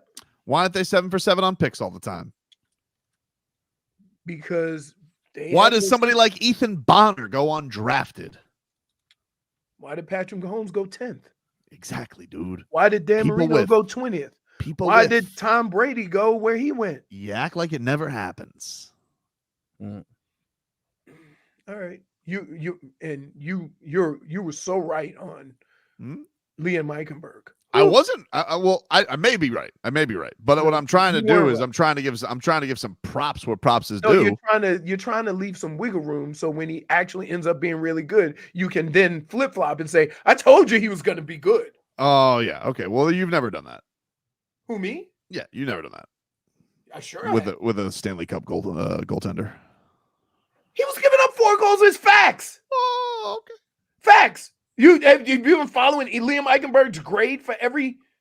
Why wouldn't you trust a guy who was a 2-time Vezina Trophy winner as opposed to a guy we have no track record of? For the same reason why you flipped out over Odell Beckham not practicing. For the same reason why Vlad says Aaron Rodgers is a 3-time MVP. Okay, he was an MVP. Is he an MVP now on an Achilles at 40 years old? Well, apparently, according to you, he should be written off. I mean, nobody in 35 can go win the Stanley Cup. Here's what I said, and I said it during that time. I don't know why he's giving up 4 goals because you tried to tell me why. I said, but I'm a ride the train. Okay. Well, no. You also called him a bum plenty of times and a trash can. You did not just go with gambling. You've had plenty. Oh, dude. Find the tape. Find it. Oh, find you're where a I called bastard. him a trash can. You're a bastard. Find You're a it. bastard. Find where I I'll called him find a it. trash can. You know what? I will actually find it. I'll do the work. I'll do the digging. Find it. I'll do the digging. And I'm telling you what, it better not be tweaked. Oh, it's not going to be tweaked. Okay. You hosed this man down. Hosed him. I called him 4-goal Bob. I admit it. I did nothing wrong. He was giving up 4 goals. Ridiculous. And I rode the gravy train. Such a bastard. That's right. Right. It's amazing. Again. Telling somebody or suggesting what somebody was in sports is what they are now. I don't always do that. Right? Aaron Rodgers is a Super Bowl champ 20 years ago. Okay? 11 years ago. Okay. By the way, can we acknowledge that JFig has become a bit of a label lasher? Wow. What's going on with her? Look at that, dude. Athlete shamer. How about 6 this? humble Leroy. I'm just glad she spared me. It's crazy, dude. Wow, man. She is No on her mercy anymore. Well, don't worry. She'll be on in about 9 minutes if she shows up on time. Absolutely unhinged. Cobra Kai, dude. No mercy. Yeah, she wonders why. Wait, Leroy's the same guy who said Levon can still pitch after being retired. No, it has more to do with what kind of pitcher he is. Right? Levon, till the day he retired, could give you innings, even if he was throwing meatballs. Is this not correct? I just look. I don't want to continue to quibble about this. All I wanted to do was just give Liam Eichenberg props on his mature answer because he may still suck. I don't know. He may still suck. No, but he's see how he's wait, Marcos. He may still suck. Marcos, see how he's leaving some wiggle room. I'm not leaving wiggle room. He may still you suck. are. Yes, you are. And if I had to guess, he probably will suck. But I'm impressed with his maturity. No, you can't. You start the conversation off by saying I maybe have turned the corner on Liam Eichenberg. That's not what I said. That's not what I said. What did you say? You leapt out of the What did you say? I said I wanted to say something that I was impressed with his comments about something. He said, no, bum guns, boo, bum guns. I've been telling you. You didn't say nothing about his comments. That's exactly what I said. That's exactly what I tried to get to. I didn't say that. Hey, I'm here with you every day at practice, dude. How would I know? Which was my whole point the whole time. You're a rat bastard. How do you know? I just want to say, like, you're rat bastard. You should be thrown on the ice after a Panthers win. Why? Because you're a rat bastard. Oh. Typical rat behavior. And you know what? And if somebody gets a hat trick, you should be a big old fat ass squid that somebody just chuck out there. Because you got no spine, just armless legs, just squishing around on the ice. They just do that after wins, too. They didn't do that for hat tricks. Okay, then yeah. So while the rat is going to be out, the squid, I'm going to be looking at the squid. See what you did? I got to tell you, actually, one of my... I'm Oh, sorry. I just wish you guys would stop the quibbling. No, he asked for it. Oh, man. You guys are calling each other rats and squids now. You guys are calling each other hockey celebrations. I've never seen this. We tried to use the nicest bad names we could think of. You know what you are? You're a squid.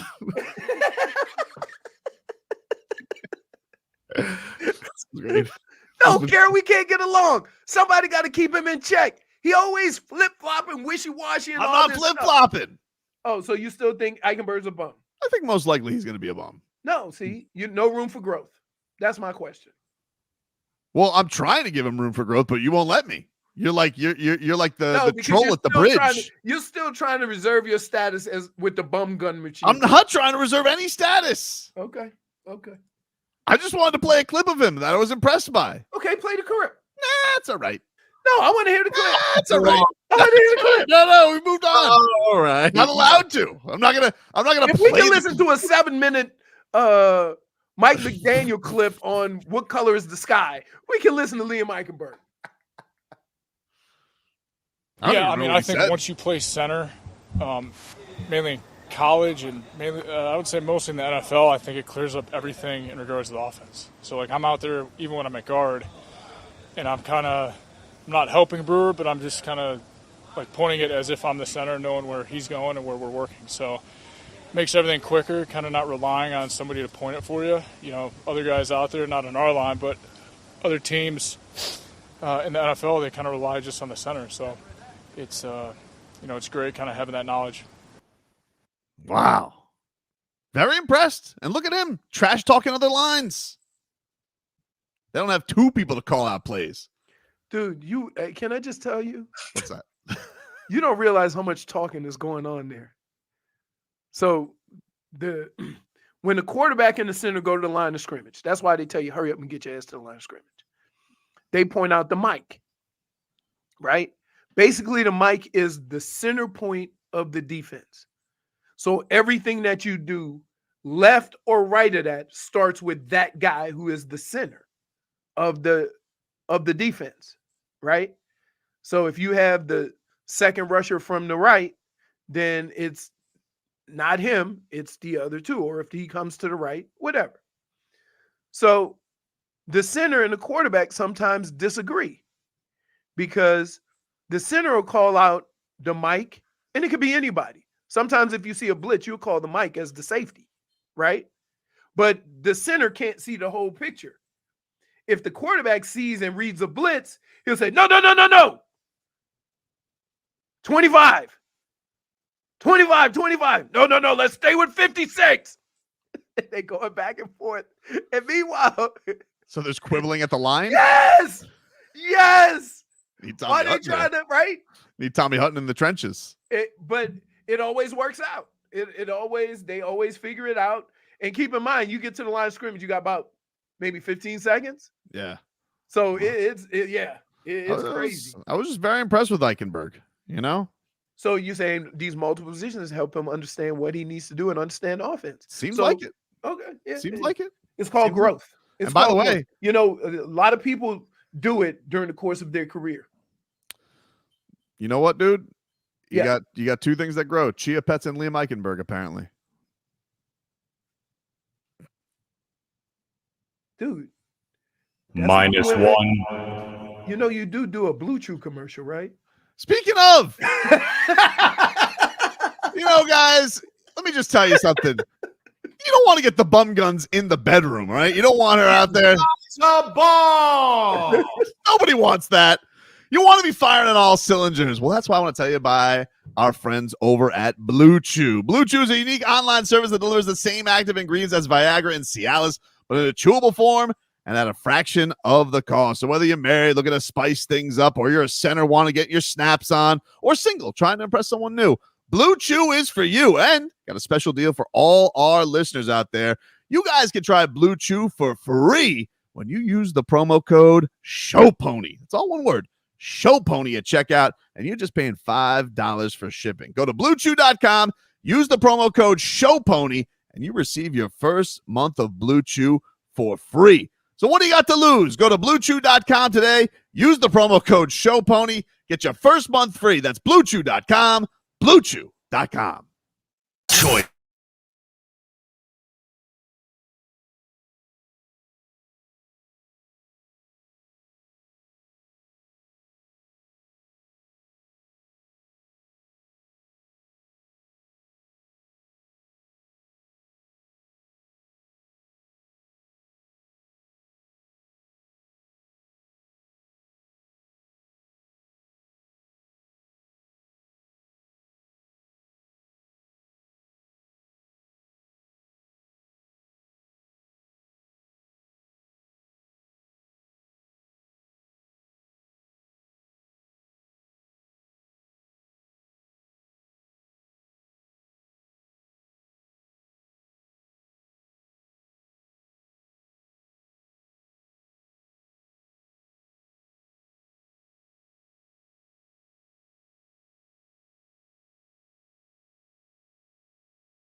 Welcome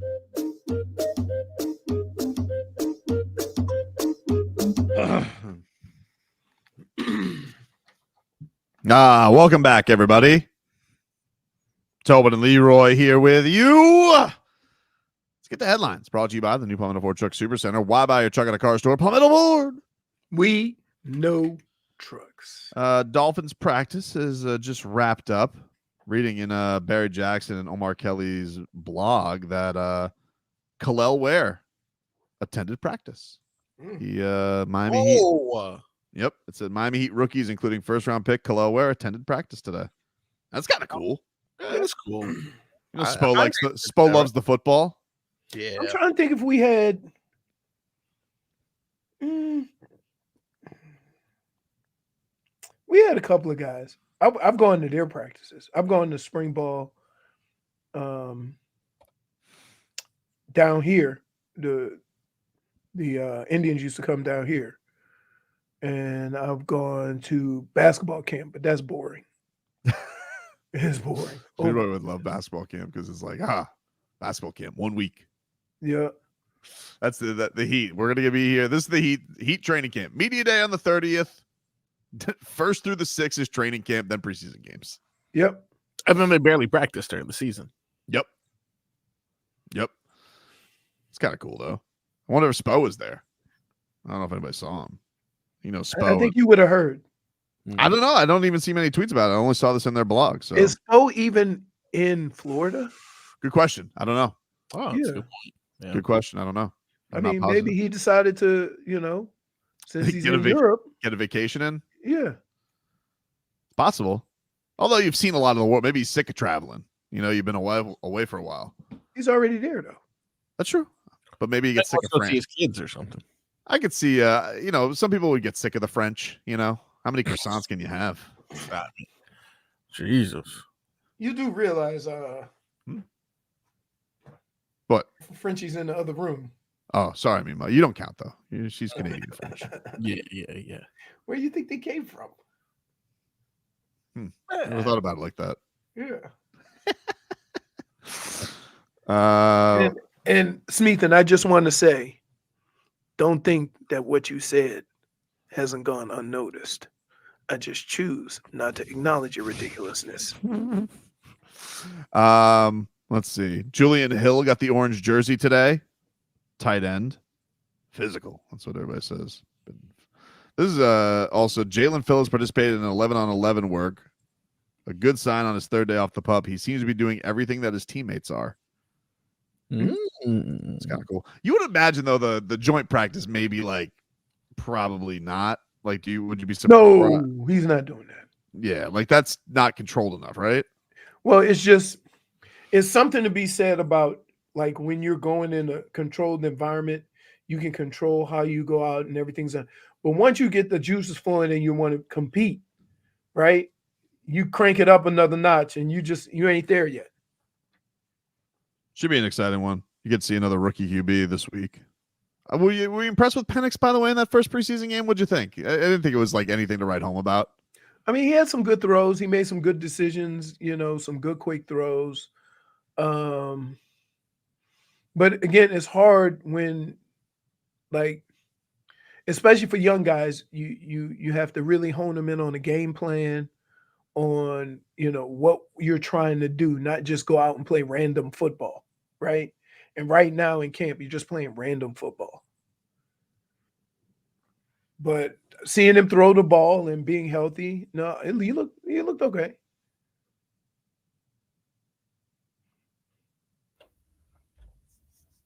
Why do you do this? Dude. You're muted, sir. I mean that rookie, those quarterbacks are always trying like that, you know. You do this all the time. Yeah, been coughing a lot. Not coughing, but clearing my throat. Okay, well, clear and click the button back. Fair enough. Oh my goodness. But you would say he was better than whatever the Dolphins were throwing out there at quarterback, yeah? He's also a first round pick, dude. Yeah, no. You should expect more than what you saw out of the two quarterbacks that played. Skyler is a good preseason quarterback. So I would be Skyler started. So now I would look for Mike White to start. Well, you think he starts, or you think he comes in first after Tua? He comes in first. If Tua plays, he comes in first. That's when I mean start. If they don't start the game, then they're the first ones in. Gotcha. They got the Dolphins Falcons replaying on NFL Network right now. Great. Do they? Yeah. Is it the feed you watched on the Pirates? Oh, I think this one is seems like it's a local feed. The home feed? Yeah. Oh, they do a good job. I like Steve Goldstein and Cunha and Kim Bocamper. What was the quote that Kim Bocamper had about Mike McDaniel? He had a doozy on Mike McDaniel. Oh yeah, it was a Boism. Right. Yeah, he had I think it was something like, he goes, "There's Mike McDaniel. When he speaks, sometimes it's like a squirrel looking through the bushes trying to find an acorn." Sometimes you got to go through the bushes to find the acorn. And I was like, wow. It's very accurate. Very accurate. I was like, man, Bocamper nailed that when it comes to Mike McDaniel. Oh, my goodness. I mean, it's amazing. Like, and he thinks, like, he's a thoughtful guy. Very thoughtful. But he thinks, and then he talks after he thinks, and it's like, huh. And that's what you're like. And use your big words. I heard a question yesterday. It was Crowder. Crowder was proposing it to Hawk and Solana, but that was a good question, and I wanted your guys' opinion on it. What? Tua twists his ankle. Yep. Last game of the season. And we're one game away from winning the AFC East. Mm-hmm. Who would you feel more comfortable with starting in his place? Skyler, Mike White, or Tannehill? How long has Tannehill in this theory been with the team? Like Just a Joe 12 Flacco kind of vibe. No, Yeah. dude, here, let me say this about the Joe Flacco thing, right? They won a couple of games, right? Joe Flacco was 13-8. Okay? They have a really good team that ran the ball and they played excellent defense. But Joe Flacco was 13 touchdowns and 8 interceptions. That usually does not win. Not so immediately. let's not, huh? Not immediately. Like, didn't he start off hot? Wasn't it like, whoa, this is good? And then that last game, we're like, well, he just Flacco'd. But he just did whatever he wanted. Like, he's just Right. he's Joe Flacco. Right. You know, the old don't give a damn. So he's just going to go He and was sling just that. chugging it. He was slinging it. It was crazy That was because also along the same time frame where Amari Cooper had 265 in a game. but the thing that's like crazy about the Joe Flacco thing is we saw him the year before when he was playing for the Jets. And he looked terrible. Yeah, he looked awful. Like the idea that he came off the couch and looked like a prime Joe Flacco. But here's why it looked that way. Because of the team that was surrounding him. Mm-hmm. They're a really good team that it just needs, like, you don't need the quarterback to be good. But like, to answer your question, Marcos, I think I'd go with Skyler. Skyler, huh? Yeah. Or Mike White. You know, like you sold on Skyler and not Mike White. Can we wait until they flip-flop? I'll wait. But I just have seen Skyler in that situation. I just trust he's been in the offense for 3 years. See, the thing is that we've seen Skyler play. Yeah. And win a game in that situation. So, yeah. Did he? He almost won a playoff game against Buffalo. Almost won a playoff game. He didn't embarrass himself in a playoff game. Okay. Well, this is So, I think we are more comfortable with Skyler. You guys don't even want to entertain the Tannehill. Like, you guys just have like a bias against him. It has to be. I agree with that. Let's be clear. 4,000 yards in a season. Let's be clear. Let's be clear. Yeah. Okay. All you Tobins out there. Wow. You remember when Ryan Tannehill was here, right? Ugh. Okay. That's all I'm gonna say. Unnecessary. Now what? 8 years later? I remember you remember when Tannehill got hurt and like they thought that we thought Jay Cutler was a good idea. That's what this feels like. You know? Like, that's what this feels like. And Jay Cutler comes in, cigarettes in hand, is like, I don't have to be in great cardio shape to be a quarterback. Like, I just feel like Tannehill's going to roll in here. He goes, tricked you, $6 million. That Jay Cutler thing was like, we were paying him to be the starter, though. You know, you're paying Tannehill to maybe take a snap or two. You know, it's really just for nostalgia. I would feel more comfortable with somebody who's been in the system for a couple of years. Right? I'll give you the system. Because here's the deal. The only way that would work is if you brought a quarterback that had ran this system, and then you could pick him up to speed rather quick. Yeah, like, wouldn't it be better? I don't even know. Is he on a roster anymore? Like, wouldn't it be better to go get like a Garoppolo? I don't even know that. Oh, he's not on a roster because he was in Shanahan's offense. Like, wouldn't that be a better? Well, I mean, he couldn't have been too good in Shanahan's offense. Remember, they got rid of him for. He actually plays for the Rams. He does? What? The Rams, dude. I had no idea. Wow. Now that guy made a career out of nothing. Out of being handsome. No, he had the 1 year that Tom Brady got hurt, and they went 11-5. And remember, there was a question whether Belichick wanted to keep Garoppolo and get rid of Brady back then. Crazy times. I feel like it all went downhill after he was. Tannehill is better than Mike White any way you slice it. That's a very inaccurate. What do you mean very? What has Mike White ever done? He tweets every now and then. You said the same thing about Tannehill. What do you mean? Tannehill had 4,000 yards passing 1 year. A lot of rushing touchdowns. You know, he used to be a wide receiver in college. You feel like Jimmy Garoppolo went downhill after he got caught with the porn star as his squeeze? No. He went downhill when he started having to play quarterback every play. Jimmy Grope a lot. Okay, you know what? I tried to go for a grope joke there. -1. It didn't work. So I'm going to give myself a self-sanction there. -1. I'll start. Yeah, that's fair. That's fair. Yeah. By the way, speaking of squeeze, did you guys see Nico? No. Got himself a little, I don't mean, I'm assuming she's Serbian, a little Serbian squeeze with him. Yeah. She tall? Tall enough for him? I mean, yeah, well. Well, I hope not. No, never mind. Because I was like, I just Googled. He's married, but it was Nikola Jokic. He's not married. He's a child. I know. But it said high school sweetheart. So I was like, oh, maybe. Never know. Joker's married? You would never know, right? To his high school sweetheart. But you would never know. Yeah, for sure. You know why? She's not at the horse track. I know one thing. Prenuptial agreement. No marriage before mixed contract. Actually, I think Joker wears his ring or something like that on his shoe. Oh, my goodness. Smeethan, the last time Tannehill threw 4,000 yards, Peyton Manning beat Cam Newton in the Super Bowl. Woo! There you go. That's like saying that's like the Aaron Rodgers Super Bowl champ thing. Yeah. It's just one of That these was things. a long time ago. I just gotta be honest with you. Like, the Tannehill thing is stupid, and it's being gassed up locally because it's a sexy story. Because it's like, oh, Tannehill part to the team that drafted him. It's a stupid idea. And I'm gonna say this. I thought you liked this. And I'm gonna say this. I agree with you 100%. Oh, thanks, man.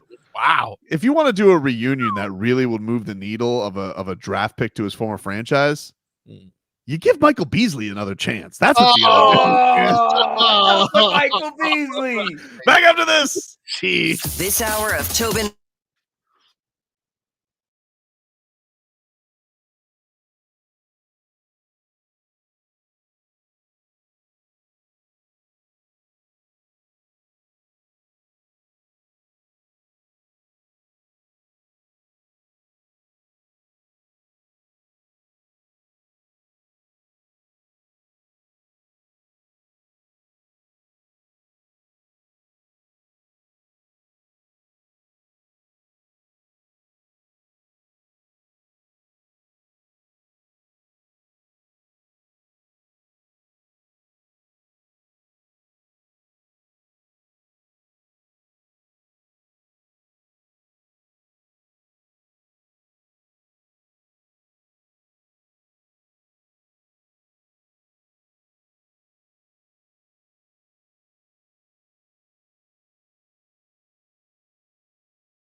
Welcome back, ladies and gentlemen. Tobin and Leroy here with you. Well, gentlemen. What's going on, frauds? Wow. She's coming out Frauds. guns blazing today. What's that day. all about? What's that all about? Don't act like you haven't noticed. What are you talking about?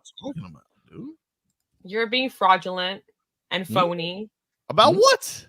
About many things. And Marcos, stop trying to take over my account, okay? Are you claiming Frogboy is hacking you? I don't have to claim when it's so obvious, okay? Man. Leroy, I would never do you like that, okay? You would. I thought you were mad at him yesterday for the end of the Stats show. out there. End of the show. Marco! Oh! What did I do? I don't know. Wait, the end of the show. Oh, wait a minute. Hmm. So that wasn't you.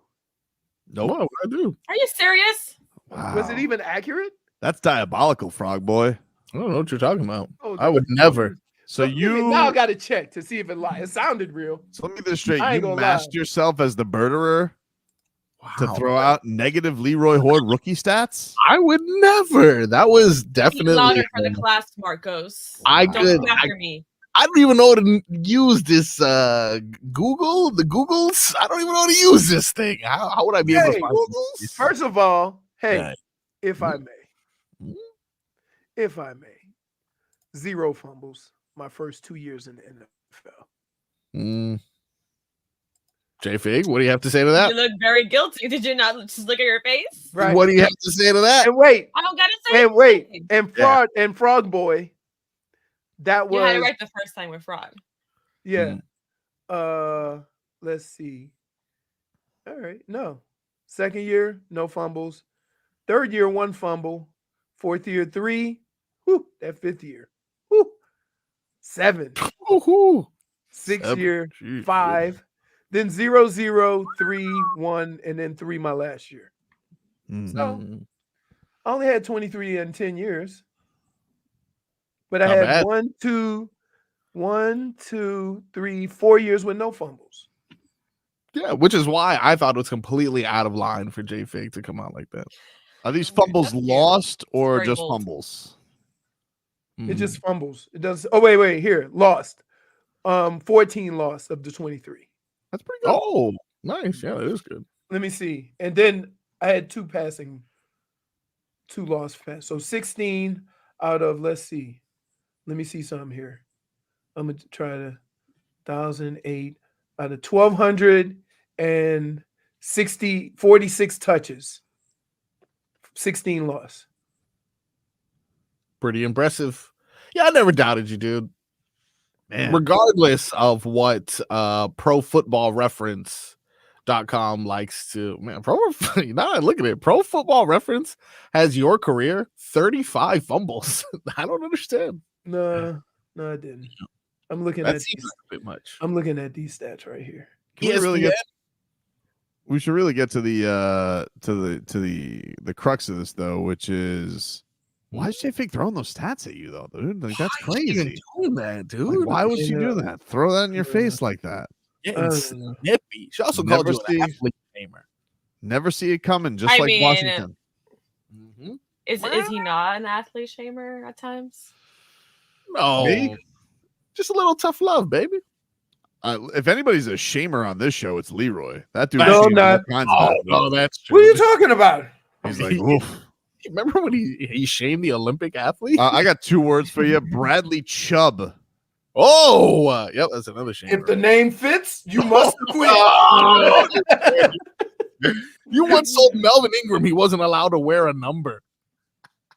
No, I told Melvin Ingram he should wear a bigger number. Okay, chunky 52. Perhaps one Single of the- digit does not fit him. Oh man, we still don't know who Chunky 52 is. We'll never know. Because We he know not his with- number. Huh? We know his number. Wait, let me ask you a question.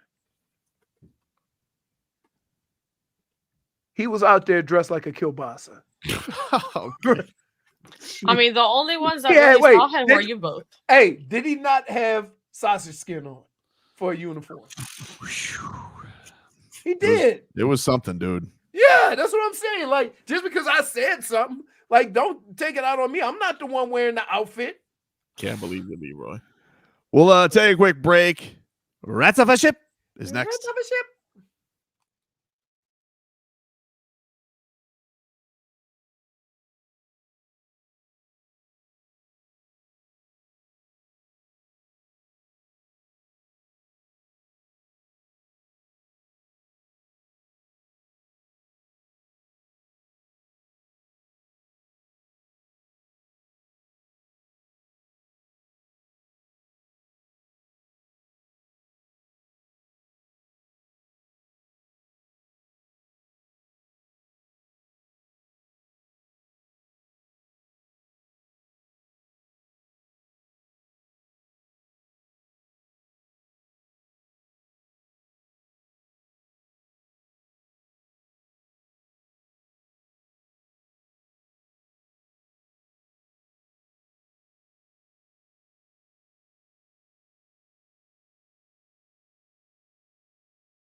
Game 6.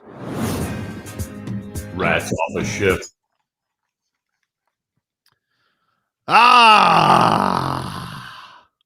Welcome back, ladies and gentlemen. It is time for our favorite Wednesday game, Rats Off a Ship. Rats off a ship. JFig will give us some topics. We'll tell you whether or not we're snorkeling with our furry rat asses in the water. What do we got today, Jennifer? Well, to start things off, we have the Miami Heat winning the in-season tournament. They announced the schedule yesterday. It is not a daunting group play. I'm not rats off a ship. In fact, here's what I think. I think the Miami Heat need to win the in-season tournament. Now, in a lot of ways, the in-season tournament is their fault. This stupid thing that they've come up with to try and make November matter in the NBA, it was their fault because they made the NBA Finals as an 8 seed and they basically rendered the regular season meaningless. However, they made it a little too meaningless last year, and it bit them in the ass. Ergo, they need to really come out of the blocks huffing and puffing, Leroy, and getting going. They need to take the in-season tournaments, seriously, even though it was their fault it was created in the first place. Last year, completely dismissed it. This year, it's time to win this thing. Not rats off a ship. Here's the deal. I think that they should put a little more importance on the season in general, because with 4 more wins, they could have been the 2nd seed. Mm-hmm. So do they need to win? No, I'm not going to say they need to win it. But do they need to put more importance on the regular season, which Pat Riley has suggested in some of his comments? Yes. So I think the attitude in which the season starts will be different, and thus the in-season tournament will be different just because of how they approach the beginning of the season. This is sometimes, they say that you can get a window into truth from youth. And I think that having the likes of Khalil Ware and Pelle Larsson with the team this year, who says that? People say it. And what I'd I like think, to be introduced to your Why people. is he grinning? well, what I think is you have 2 winners in Khalil Ware and Pelle Larsson, 2 champions coming in there, influencing the older gentlemen in the locker room who need to realize, hey, we play for keeps here. You had that with a sprinkle in a gold medal here and a gold medal there. Maybe it reminds everybody it's winning and misery. And that is the standard Pat Riley set. So you get truth from the youth. I'm excited about it. Not rats off a ship. Leroy? I'm not razzing off a ship, but I just think that the way they go into the season will affect how they play this tournament, because they're going to put more importance on the season. JFig? Because Pat Riley has suggested that maybe you should do that. I agree. I am not rats off my ship too. What about you, frog boy? I think it is a clean sweep. Also, not rats off a ship. What's number 2, Jennifer? Leroy playing with his car. We can hear Peter Pan. We can hear you. Grow up, Peter Pan. Speaking of antics, Precious Achiuwa. Oh. Yep. He's been on also some antics, and you'd be surprised. Lions are involved. I'm rats off a ship. Is he walking lions by their tail? By their tail. This is not good. One, hell are we there's doing? there's only 2 ways I can go about this. And it's one, he either trusts those lions too much to be walking him by the tail, They're like aggressive. or those lions are too drugged up and he shouldn't be walking up drugged up lions. Either way, him walking lions They and look using, kind of skinny too. Yeah, they look like raggedy lions. I gotta say, either way, They do not like. They do not. The look raggedy lions. the raggedy lions do. Don't underestimate that. Those lions haven't chased down a gazelle in years. Those are eating lion kibble.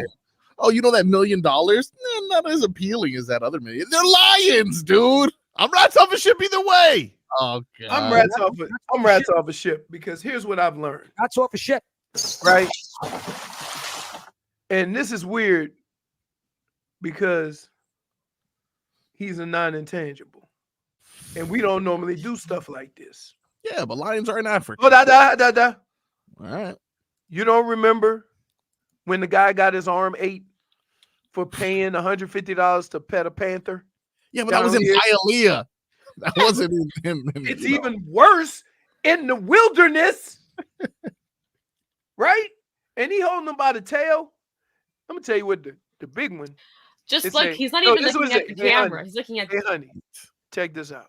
They videotaping, so we don't want to get caught on YouTube or nothing. But as soon as that camera guy put that camera in the bag, it's go time. Okay, I got you. Stun Steve says you should be more afraid of the raggedy lions. They're extra hungry. That's true. I'm just saying. Do you not see as lions go, those aren't big lions. So although he is 6'8". No, but I mean thick. Like you pull up pictures of lions, they're like They are not the beefiest lions. You can't like we couldn't put these lions on the interior. Right. The lion's And a we didn't lion. say that about first. Starks. No. The one on our left, the one on our left is a slot receiver, and the one on the right is maybe a tight end. Ain't neither one of them offensive linemen. Would you touch any of them? No, of course not. Because they're still lions. That's why I was thrown for a loop. But President Achiuwa from Canada, right? No, he's from Nigeria. No. Nigeria. Okay. Well then, He played for the Raptors. That's about it. Oh, okay. So, like, I'm trying to justify why is this brother playing, but then you said it, Nigeria.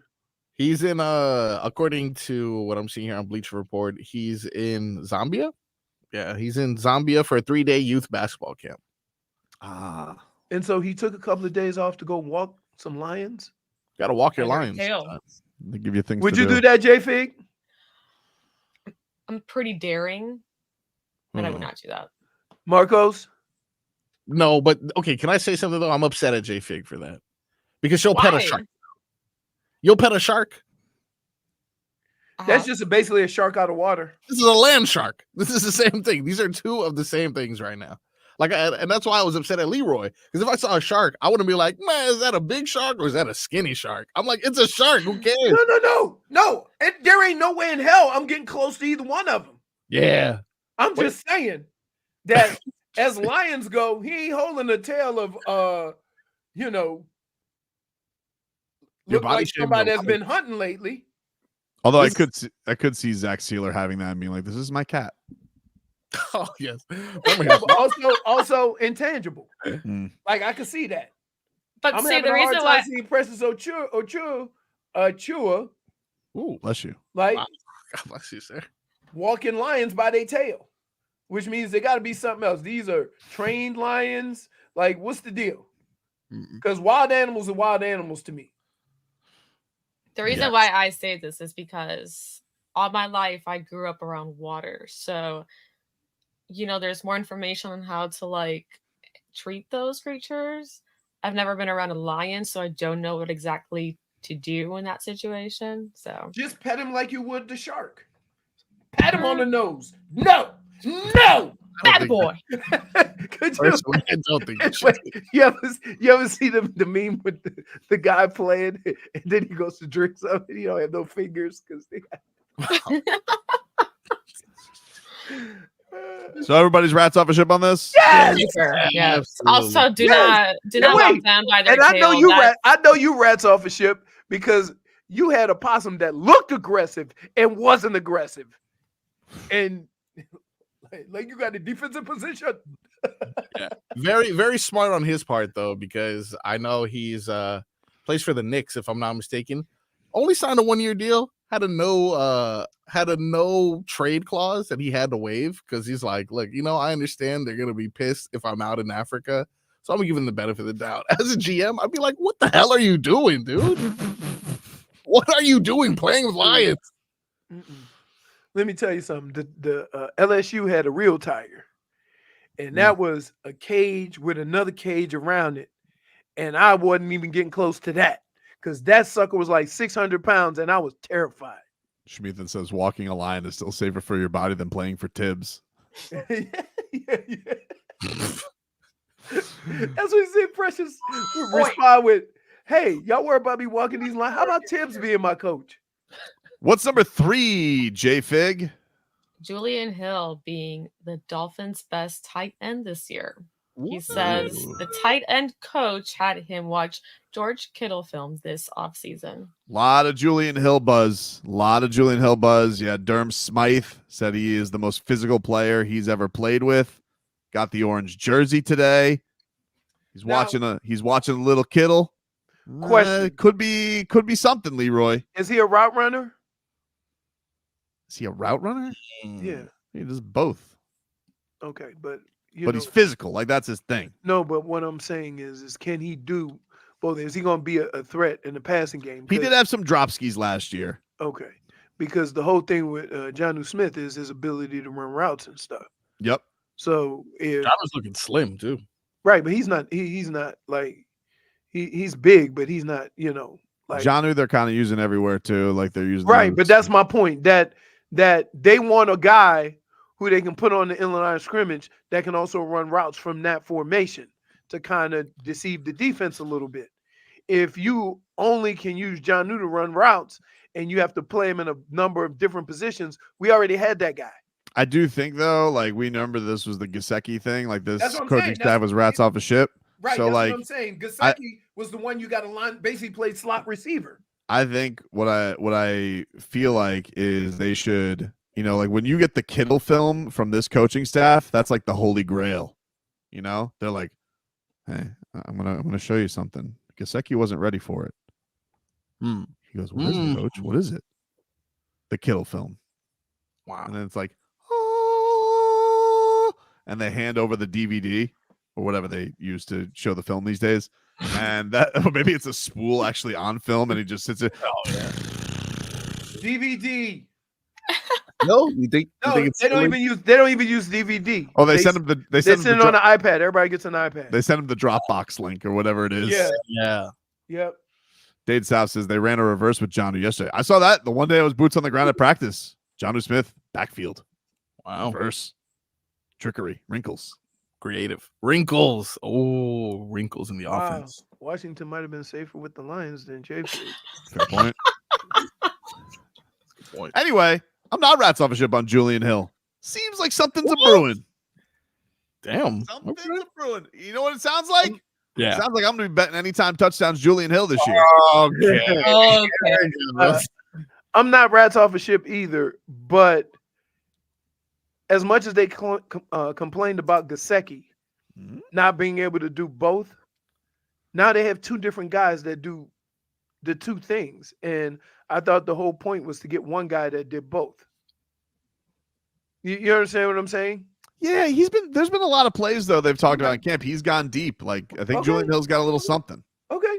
Something to him. I got you. Plus because that in the end is going to be the thing that gets him the most playing time is his ability to look like he's blocking and run a good pass route. Where are your rats, JFig? I'm not rats off a ship, actually. What? What? What are you just what are you, like the biggest Derm Smythe fan known to man? First of all, Derm Smythe slept on. Great in Madden. Absolutely sneaky. Slept on? Yes, I promise. And he can block well. He can block well.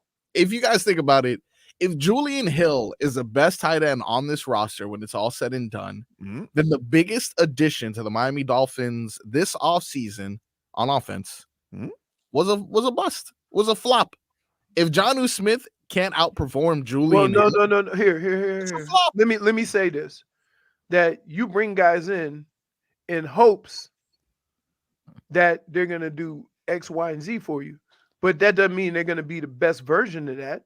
That's why you bring in a bunch of tight ends. Rising tide floats all boats. But we already had Julian Hill, right? I've heard that before. What? You guys never heard that before? That's common. I don't know if I nailed that saying. Was it rising tide floats all boats? I think it's just you mentioning it, Rising tide. Oh, lifts all boats. It should be floats all boats. It rhymes. Yes. Honestly, a missed opportunity on their part. A tide doesn't float. The boat floats. Yeah, floats all boats. The tide lifts, the boat floats. So you can't say a rising tide floats. Well, that's stupid. They should rhyme. You remember it more. Don King, he would have rhymed it. Thank you, Tobin. Thank you. Well, yeah, I mean, we added OBJ, but Jonnu Smith is supposed to be the guy that's really going to help change his offense. Add a tight end. We're adding a position we previously didn't have. If at the end of the day I had that guy on my roster already, that means I wasted time getting Jonnu Smith, and I could have got an O-lineman. I sneakily offended Don King because he thought the interview was going to be longer. I'm like, he's 93. Oh, sneakily. Words take a lot out of him. And he's not exactly one low on energy. He's trying his most, but he's not the same Don King. So great. Thank you, Tobin. Thank you. It was appreciative. You're so sweet. Just give him a second of your time if you can. Well, Thank you, Tobin. Thank you. Now, Thank you, Tobin. Thank you. he is sweet, even though he's done some pretty nefarious things throughout his life. Like, yo, hey. Sweet to you. He did that. Don King did that real time. Yeah, I don't know what y'all. It was 50 years ago. More than that. Oh, yeah, more than that. 60, 70 years ago. I did one time see him clean out a Delray Beach Publix of all their Christmas toys after the day after Christmas. He was going to donate, apparently. So in his old age, he was doing more charitable work. Sweet. Thank you, Don. How Thank old is you. he now? He's 90. Thank you, Tobin. Thank you. 93. Still with us? Yeah. Still with us. Let's see. He is 92. 92. Woof. And that interview was last week. 1931 he was born. Woo. Actually, he's got a birthday coming up next week. Oh, look at that. August, baby. Happy birthday. When's your birthday? The 19th. No, 19. This is the 20th. What do you mean? Like, he's just like, Thank you, Frog Boy. Thank you. Yes. What else we got, JFig?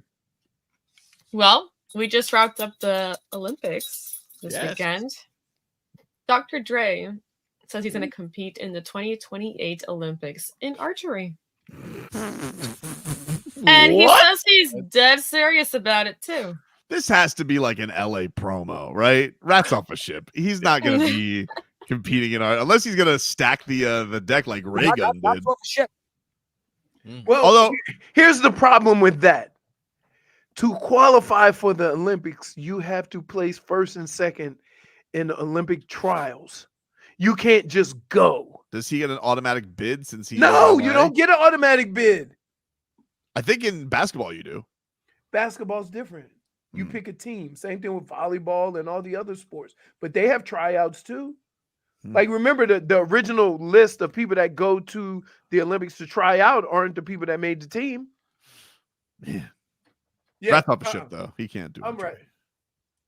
Rats off a ship. Stick to the beach, Dre. Like, of all the things, like, he would have impressed me more if he would have said air gun shooting. Oh, dude. You know what I'm saying? Because that dude just eyeballed it. He didn't have no gadgets. He just went. You know what? I'm not rats off a ship. Yes, I like to really? see it.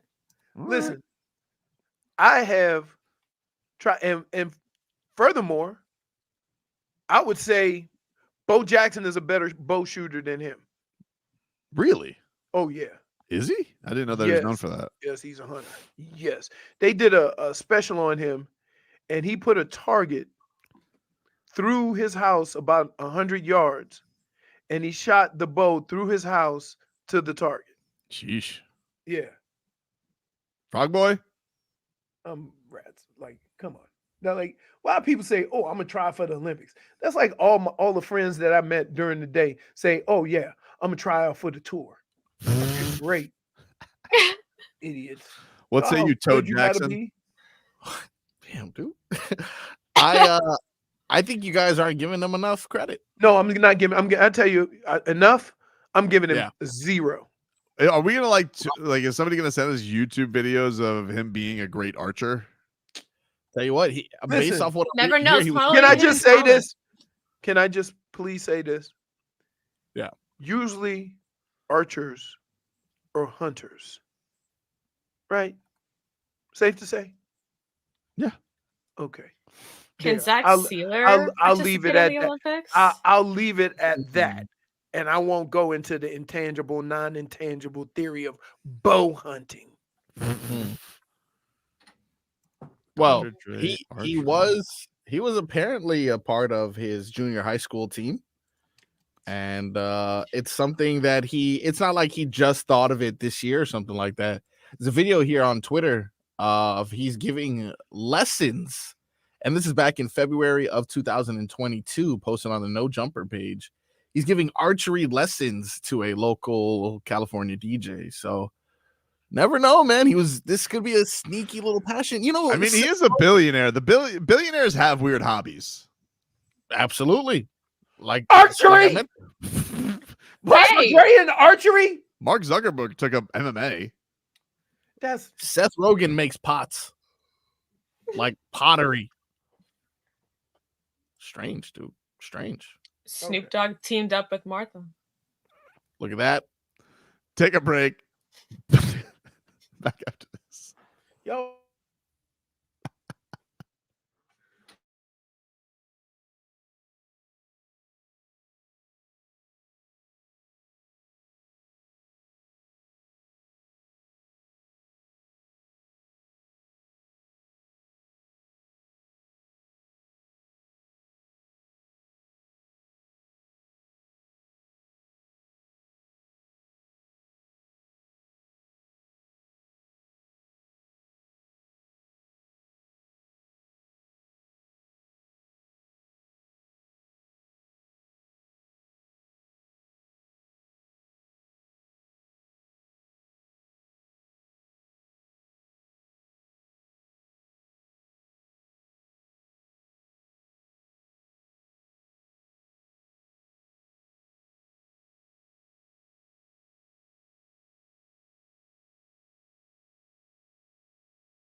Welcome back, everybody. Tobin and Leroy here with you. 560 WQAM. Let's get to headlines. Brought to you by the new Palmetto Ford Truck Supercenter. Why buy your truck at a car store? Palmetto Ford.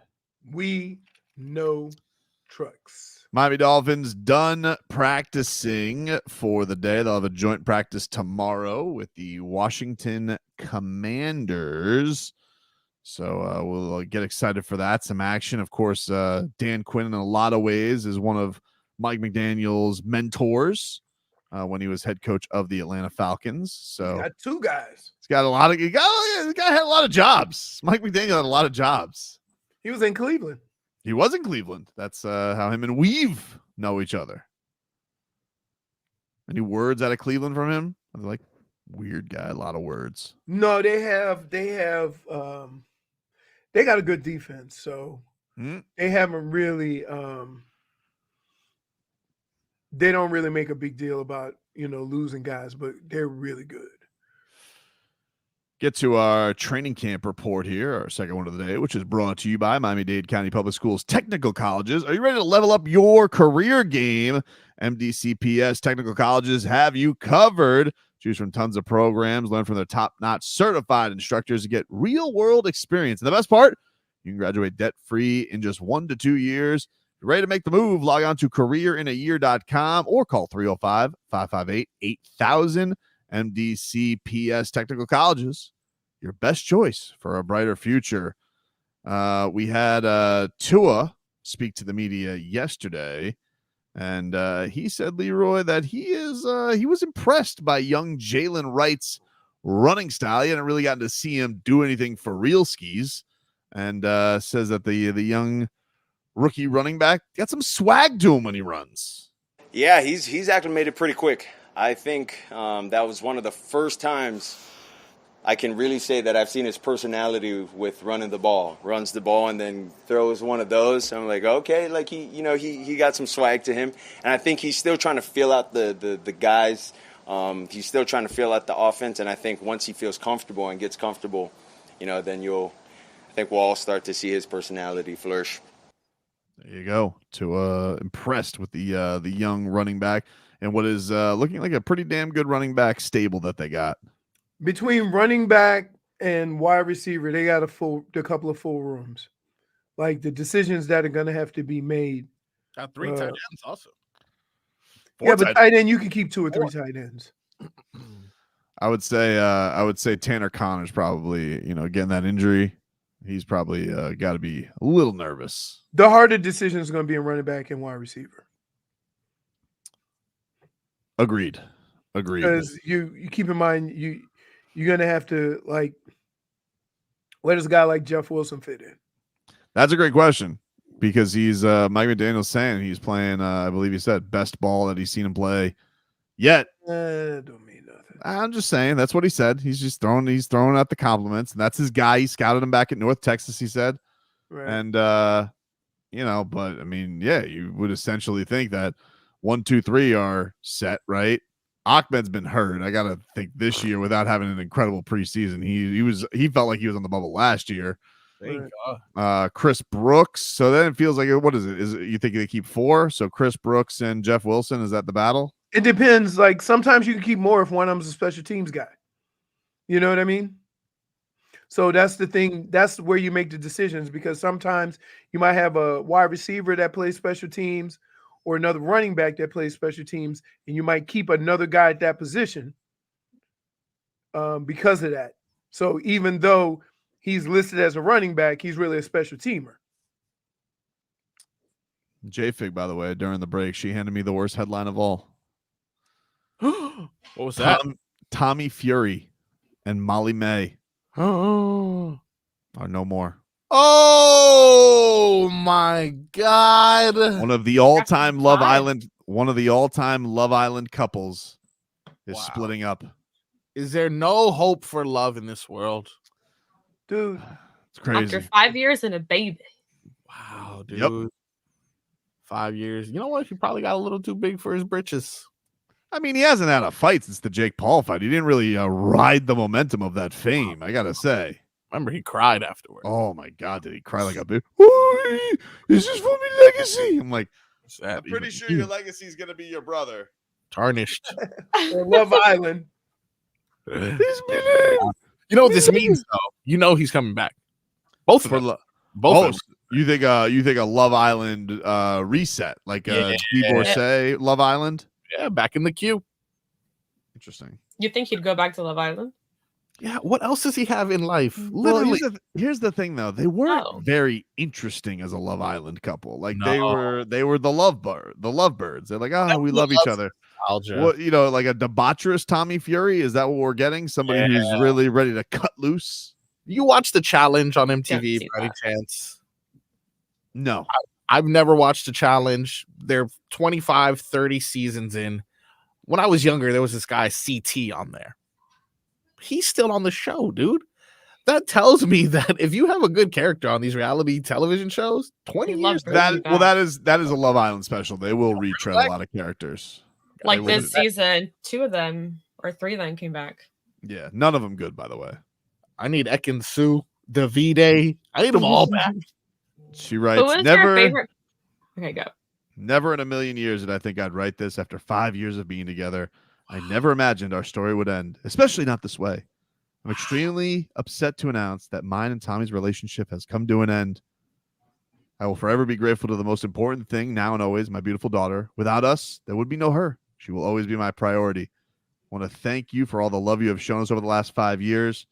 But after he cried for beating Jake Paul, I just realized, yeesh. She got the ick. She put yeesh. Major ick. Signed Molly-Mae. Okay. I mean, she's just a YouTuber. Just imagine. Major ick. Great. Oh man, we'll mix things up coming up next. WQAM.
Leroy's humming is interesting.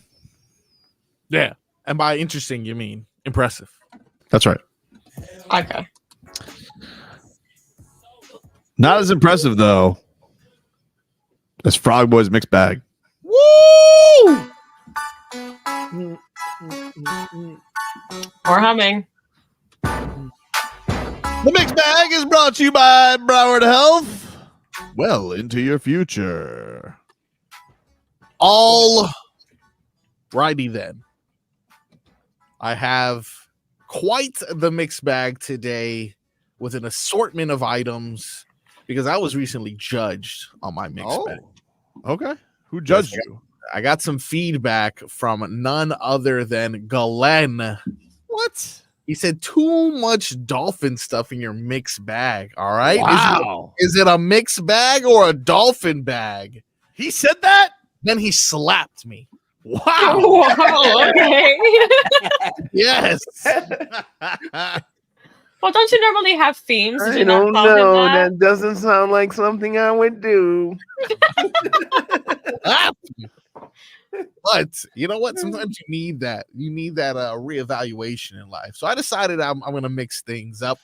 I'm going to throw in some college football, some video games, some basketball. So you know what? Enough of the chit chat. Let's get right into it right now. We are currently 2 days away from the release of the brand new Madden 25.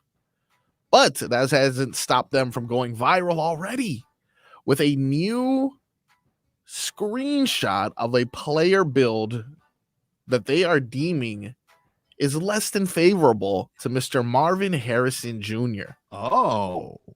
Now, it has gone viral. People are saying that, you know, this is bordering the line of potentially racist. Why? Because they say that they've exaggerated the size of his lips or the color of his skin. But other people are arguing back saying it's a pretty accurate depiction of what he looks like, more or less. Accurate. Look, I mean, he has the light colored lips, so it's not like Madden is doing anything to be, you know, a negative person. It's just some people aren't used to seeing it in digital rendering, especially since they didn't have college football games back when he was torching up the sidelines in Ohio State. What do you guys think? Looks good or too much? Pass. It looks accurate. I would just say this. Yeah. They actually toned it down. Right? Because his real picture of his lips are pinker than in the CGI or whatever, the AI version. But that being said, we just finding reasons to just get at people now. Yeah. Like I didn't even think of that until you mentioned it. Did he say anything about this? Has he commented on it? He hasn't commented on it. I think he's in a lawsuit. But that's my point. My point is that we can't have nothing. You know what I mean? Like somebody has to find a reason to pick Someone on. always finds something to say. Right. Someone's always angry about something. Right. So I would just say no. Like it's garbage. It's garbage that they say anything. If he said something about it, okay. If he has a problem with it, if he haven't said nothing about it, who are we to start talking about what we should have a problem with? Leave it alone. Got any Dolphins clips? You want to get smacked too, apparently. Okay, so we have some positivity in the football realm. Oh, we got a text. We do. We got a text. Oh, did it? Please, he's gonna get angry if he texts us. Sorry. I did not say that. That's a lot of points. He didn't deny the slap though. He did not deny the slap. Well, wait till the delay on the app catches up for your first topic. What else is in the mixed bag, Marcos? Chris Jones giving back to the community. Illinois school teacher sentenced to 9 years in prison for stealing $1.5 million worth of chicken wings over a 10-year span. Chicken wings are expensive. So she was $150,000 per. I think when she was selling them out of her house. I'm not sure, but they caught her because eventually the school's like, we don't even order bone-in chicken wings. What are you doing? But that didn't stop Chris Jones from saying, I'll pay for the wings that she stole to get her free. Wow. That's it. $1.5 million. I like that. Good for Chris Jones. I don't know if that's how the law works, but I hope it does. I hope No, because you get the jail time and you got to return the money. That's kind of like that seemed like that's such a. Sounds like the female version of Leroy. I can afford my own wings. Yeah, the only reason we would know that is if she had them under her car seat. True. If that's how she got caught. Hey, what, dude? Have you cleaned your car recently? Yeah. How many bones? No bones. No bones. I haven't had. Shrimp? No, because I haven't eaten anything in my car in a minute. That's impossible. Yeah. No, I haven't. Like, I'm still confused. That's where I'm heavy. Guess where I'm going Friday? Where? Ichiban. Oh. Is that hibachi? Yeah, I think so. Love hibachi, dude. I like hibachi too. But I'm like, don't tease me with the food. Like, I'd rather you just cook it in the back and bring it out. Right? I got to sit here and watch, and then you divide it up. And hey, you gave me 3 shrimp. You gave her 4 shrimp. What's up? Right. What's up with that? But we all paying the same price. Let me ask you. So she worked at a cafeteria and basically was like taking inventory. Boosting, yes. Like, yeah, she was like it's like Grand Theft Auto during COVID. What she was doing is called basically stealing. During COVID, a lot of kids would still get meals sent to them because that was one of the big things that was an issue. So she was kind of taking advantage of that situation as well. Of like, well, I mean, who's really checking this inventory? But and, did she have like where was the chicken wings going? That's what I'm asking. Was there a side hustle? I mean, think about it. How many chicken wings is $1.5 million? That's like a 12-piece nowadays. No, so say if you're buying it in bulk, yeah, they're gonna cost anywhere from 50 to 60 cents a piece, maybe a little less, right? So say 50 cents a piece. 3 million chicken wings. Nobody noticed 3 million chicken wings. She stole 11,000 cases of chicken wings. 11,000. Actually, in the scheme started. It was only 2 years. The scheme started in July 2020 and didn't stop until 2022. So that was during COVID. Yeah. So, but what did she do with them? Let me tell you what she did. Hold up. Everybody got somebody in the hood that right? She said, "Hey, you don't need to go to the store. I got to hook up on chicken wings. Come see me, right? I'm giving to you at cost. So you say you can get 100 chicken wings for $80, right?" Forget a kingpin. This lady was a wingpin. Yeah, but that's what I'm saying. That's how. That's how. Listen, that's how it was happening. She was the school cargo van to pick up the food. Read the story more. I bet she was selling chicken wings out of her house. She probably had to buy a big freezer. She kept her mouth shut though. It doesn't reveal what she did with the wings. Just that they were gone. She sold them. Yeah, of course she sold them. I mean, hopefully she saved some money for bail. I know the price of chicken wings, and you know what else went up? The price of ribs, everything. Yep. 9 years is a bit strong, though. 9 years. It's the amount, dude. How many chickens were slaughtered because of her? What else you got in the mixed bag? Today is a sad day for young football enthusiasts everywhere. Why's that? Tavon Austin announces his retirement, which, right, in the NFL, who cares? But if you ask any millennial who grew up on YouTube, the #1 coveted college film, holiday film, Tavon Austin's at the top of that list. Oh, yeah, for sure. But I'd say Devin Hester, but when did Tavon Austin get drafted? Quite a long time. Let's see. He was drafted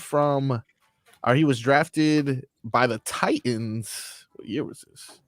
Didn't even know he was drafted. First round pick too. 2013. I'm sorry, drafted by the St. Louis Rams in 2013. 2013. All right.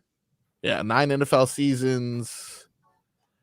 in and out of the league quite a bit. Based off of his college tape, you would have thought that this guy was going to have an amazing career, but Hey. I mean, it didn't really translate. And I'm gonna tell you why. Number 8 overall pick.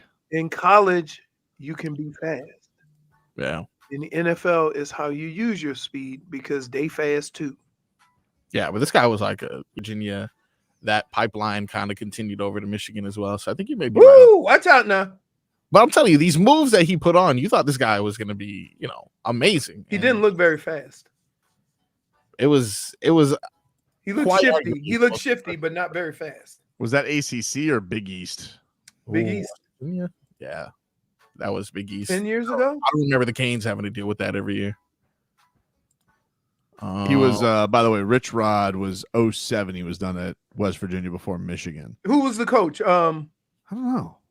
I was just looking at Rich Rod's. It wasn't Rich Rod, but when you think of him, he's a big time coach, an offensive guru. I can see his face, but I can't. That was probably like what, 2010, I'm assuming. Yeah. Bill Stewart? No. That doesn't sound right. No, go 2013. Dana Holgerson? Dana Holston. There it is. Dana Holgerson. That's the guy. Yeah. That didn't even Yeah. sound, to be honest. No, he was an offensive guy too. Wow. Well, so Rich Rod was Pat White. That was his guy. Pat White. Pat White almost got killed down here. Sure did. Yeah. Oh my goodness. Woof. Guys, got time for one more? Yeah, we got time for one more.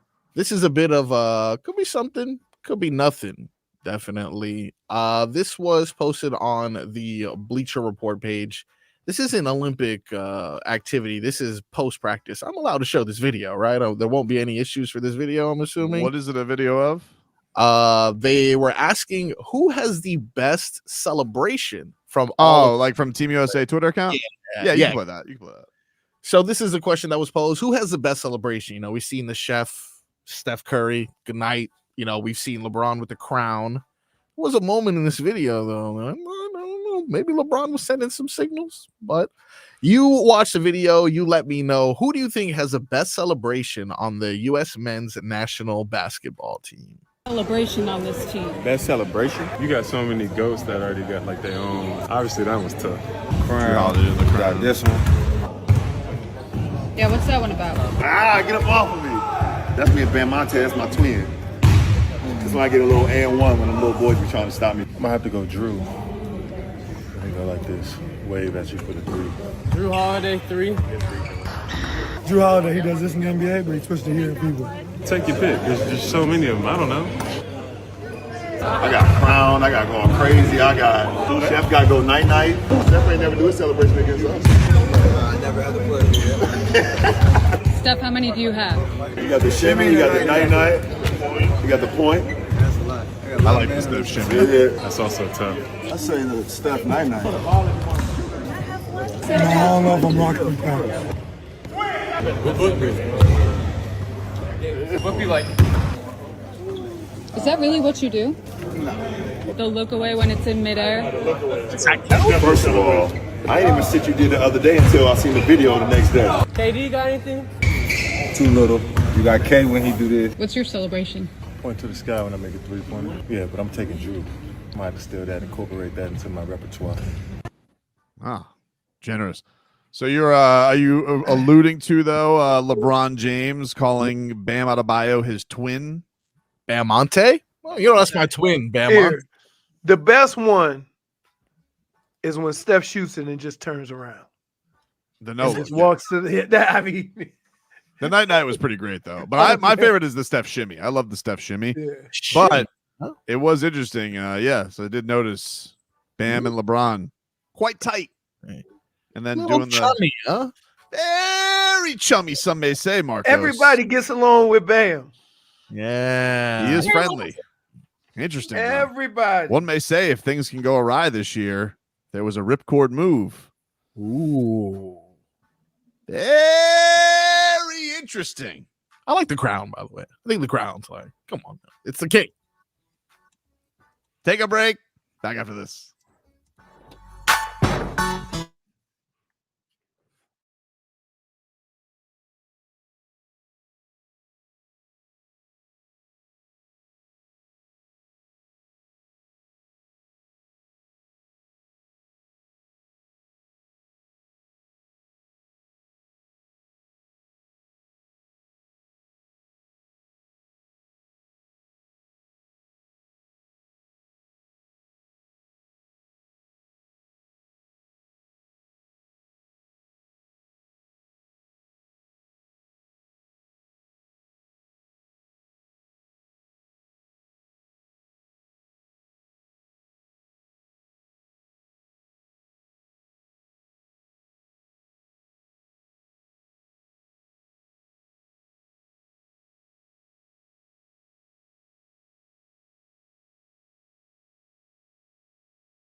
Welcome back, everybody.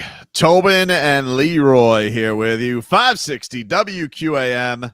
Take you guys up until 2. Very excited. Leroy, you know what's coming up this week? What's coming up? Miami Heat. That's a win. That's a loss, baby. Oh, no. Really? Where did that get you? Where did that get me last year? I was Yeah, very off playing. last year. I was very Playing. off last year. Rough Playing year. the last 2 years. Rough year. Not this year, though, dude. Oh, we Not got it. this year, dude. We got it all together. Yeah. You know, Tyler Herro's got a buzz cut.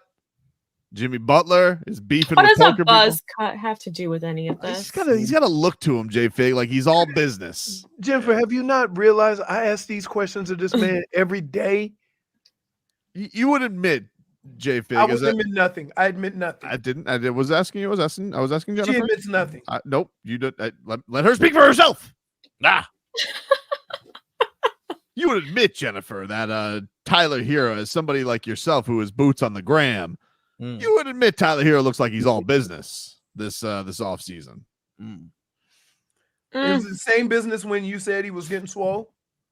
Well, he's getting those man muscles now. You know, there's difference. There's a difference kind between. of the same to me. Nah, he looks a little bit more, A little harder. You'll be able to yeah, a little something to him. You know, I think Boy Wonder is dead. All right, this is a boy becoming a man. Ooh, man wonder. Yep. He's doing something too with like You're not helping, Marcos. Sorry. the black and white photos. There's something about him. You know, Something about him. It's less Oh, of that so like the sweat dripping from his face. in the Yeah, story right? currently? Something, right? Something. Something about That's him. something. Today he did something good. Just saying. What did Felt that this- work? And if you didn't catch that, that's the song that he was having. Oh, I didn't. Play words. Yeah. Sorry about Two that. tickets to the gun show. You know what I'm saying? Yeah. Muscular. Yep. Honestly, he looks the same to me, so I don't know. You sure? Positive. His story Oh, right now, he's sitting down. Look at that. Look at that. You need a permit for those things. Yeah. What's the shoulder muscle called? That one's big. Oh, I think you, You can know fly what in that that is? belt. You know what that is right there? Yeah. The air rifle competition. What? He's got big delts. The air gun. Looks like he's been dealt a good hand. You know what I'm talking about? -1. Tough crowd. Something about him. No, not me, Marcos. I think you deserve a point. Oh ho! Balancing out. Leroy, what's the final decision? Is it over? Look at this. See? Oh, Right. come on. Which one? Which Yes. one's the rock? The ball or the muscles? Can't tell. That barely looks Do you like realize him how too. skinny he is? What? Do you realize how skinny he is?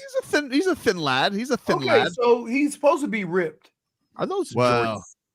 you would say he looks like he's getting juicy with Coach Feld. You're trying to rock jorts now. Juicy. Hey, You got to be impressed, Leroy. Look at that. am I the only one that's sensing some tornadic activity outside? No, looking pretty nice over here. Looking pretty nice over here. But you know, dark give here. us a full weather update from the Demesman and Dover You're in law firm. Orlando. Your accidentattorneys.com. Free consultations 24/7. Call up Demesman and Dover at 866-954-MORE. I gotta tell you. What you need. Love that jingle.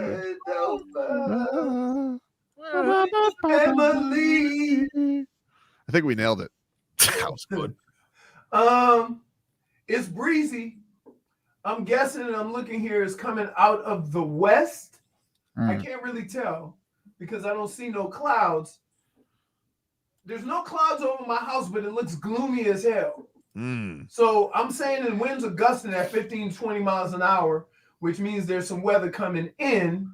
Can't quite tell you the direction, and there's a heat advisory still for the last couple of days. I'm gonna guess it's about 94, 95 degrees, but it feels like about 103, 104. I missed the comment from Antonio who says, "What's Tatum's celebration? Keeping that dumb look on his face." Yo, I saw no involvement in Tatum. Like, anywhere really ever since they've won. I didn't even see him get off the bus with the medals. What's that, JFig? You can't really see, but his Tyler Herro's recent post looks the same. I don't know. It's the same. I mean, A little different. this sounds like something Tobin would say. A little different. Only dead fish follow the stream. Only dead. Is that a That's one of his Is that a caption? his captions, yeah. Or weak fish. Ooh. Wow. How about that? Look at Leroy exposing himself. Smart fish getting a damn boat.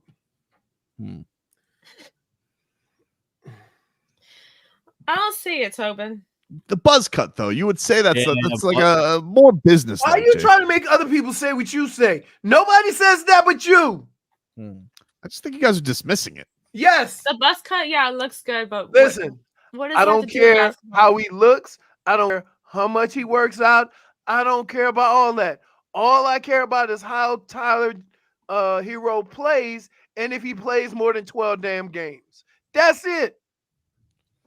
Looks like I a got seal. nothing against him. I like his game. I want to see more of it. He's too early in his career to have missed so many games. Would you agree with that? I would agree with that. Okay, so all this working out and all this exercising and all these subliminal messages don't mean crap because he ain't played enough games. Play some more games. Then come holler at me. What's that grin for, Tobin? Sounds like someone's treating like I treated Eichenberg, you know? Wait. You don't have to assume what I said. I told you exactly what I said. I said, I like his game. I like the way he plays. I need him to play more games. That's all I said about his game. You think this picture looks like a Seal album?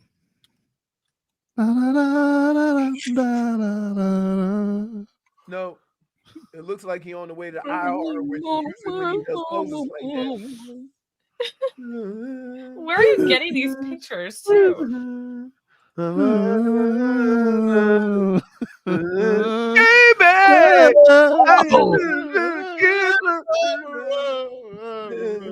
Please play some more games. He used to have a hot wife. Seal? Heidi Klum, right? Yeah. They're not married anymore? No. He's got a new squeeze? No.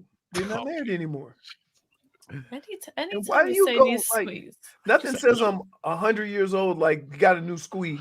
Got a new squeeze? Oh, look at that. They got a new squeeze. The Serbian paparazzi is catching Jovic with a new squeeze. Yeah. She goes to West Alabama. Well, she's Serbian. She didn't know. I don't know. I think she's been to multiple colleges. She thought she was going to Alabama. I don't know. Yeah. That's got to be culture shock, right? Probably. He's in Miami and she's in West Alabama. It ain't the same over here. Howdy, Devokic. I tell you what. Anyway, that's our show for today, ladies and gentlemen. Full of shenanigans, and it was fun. We will talk to you rascals tomorrow. I'll see y'all when I see y'all.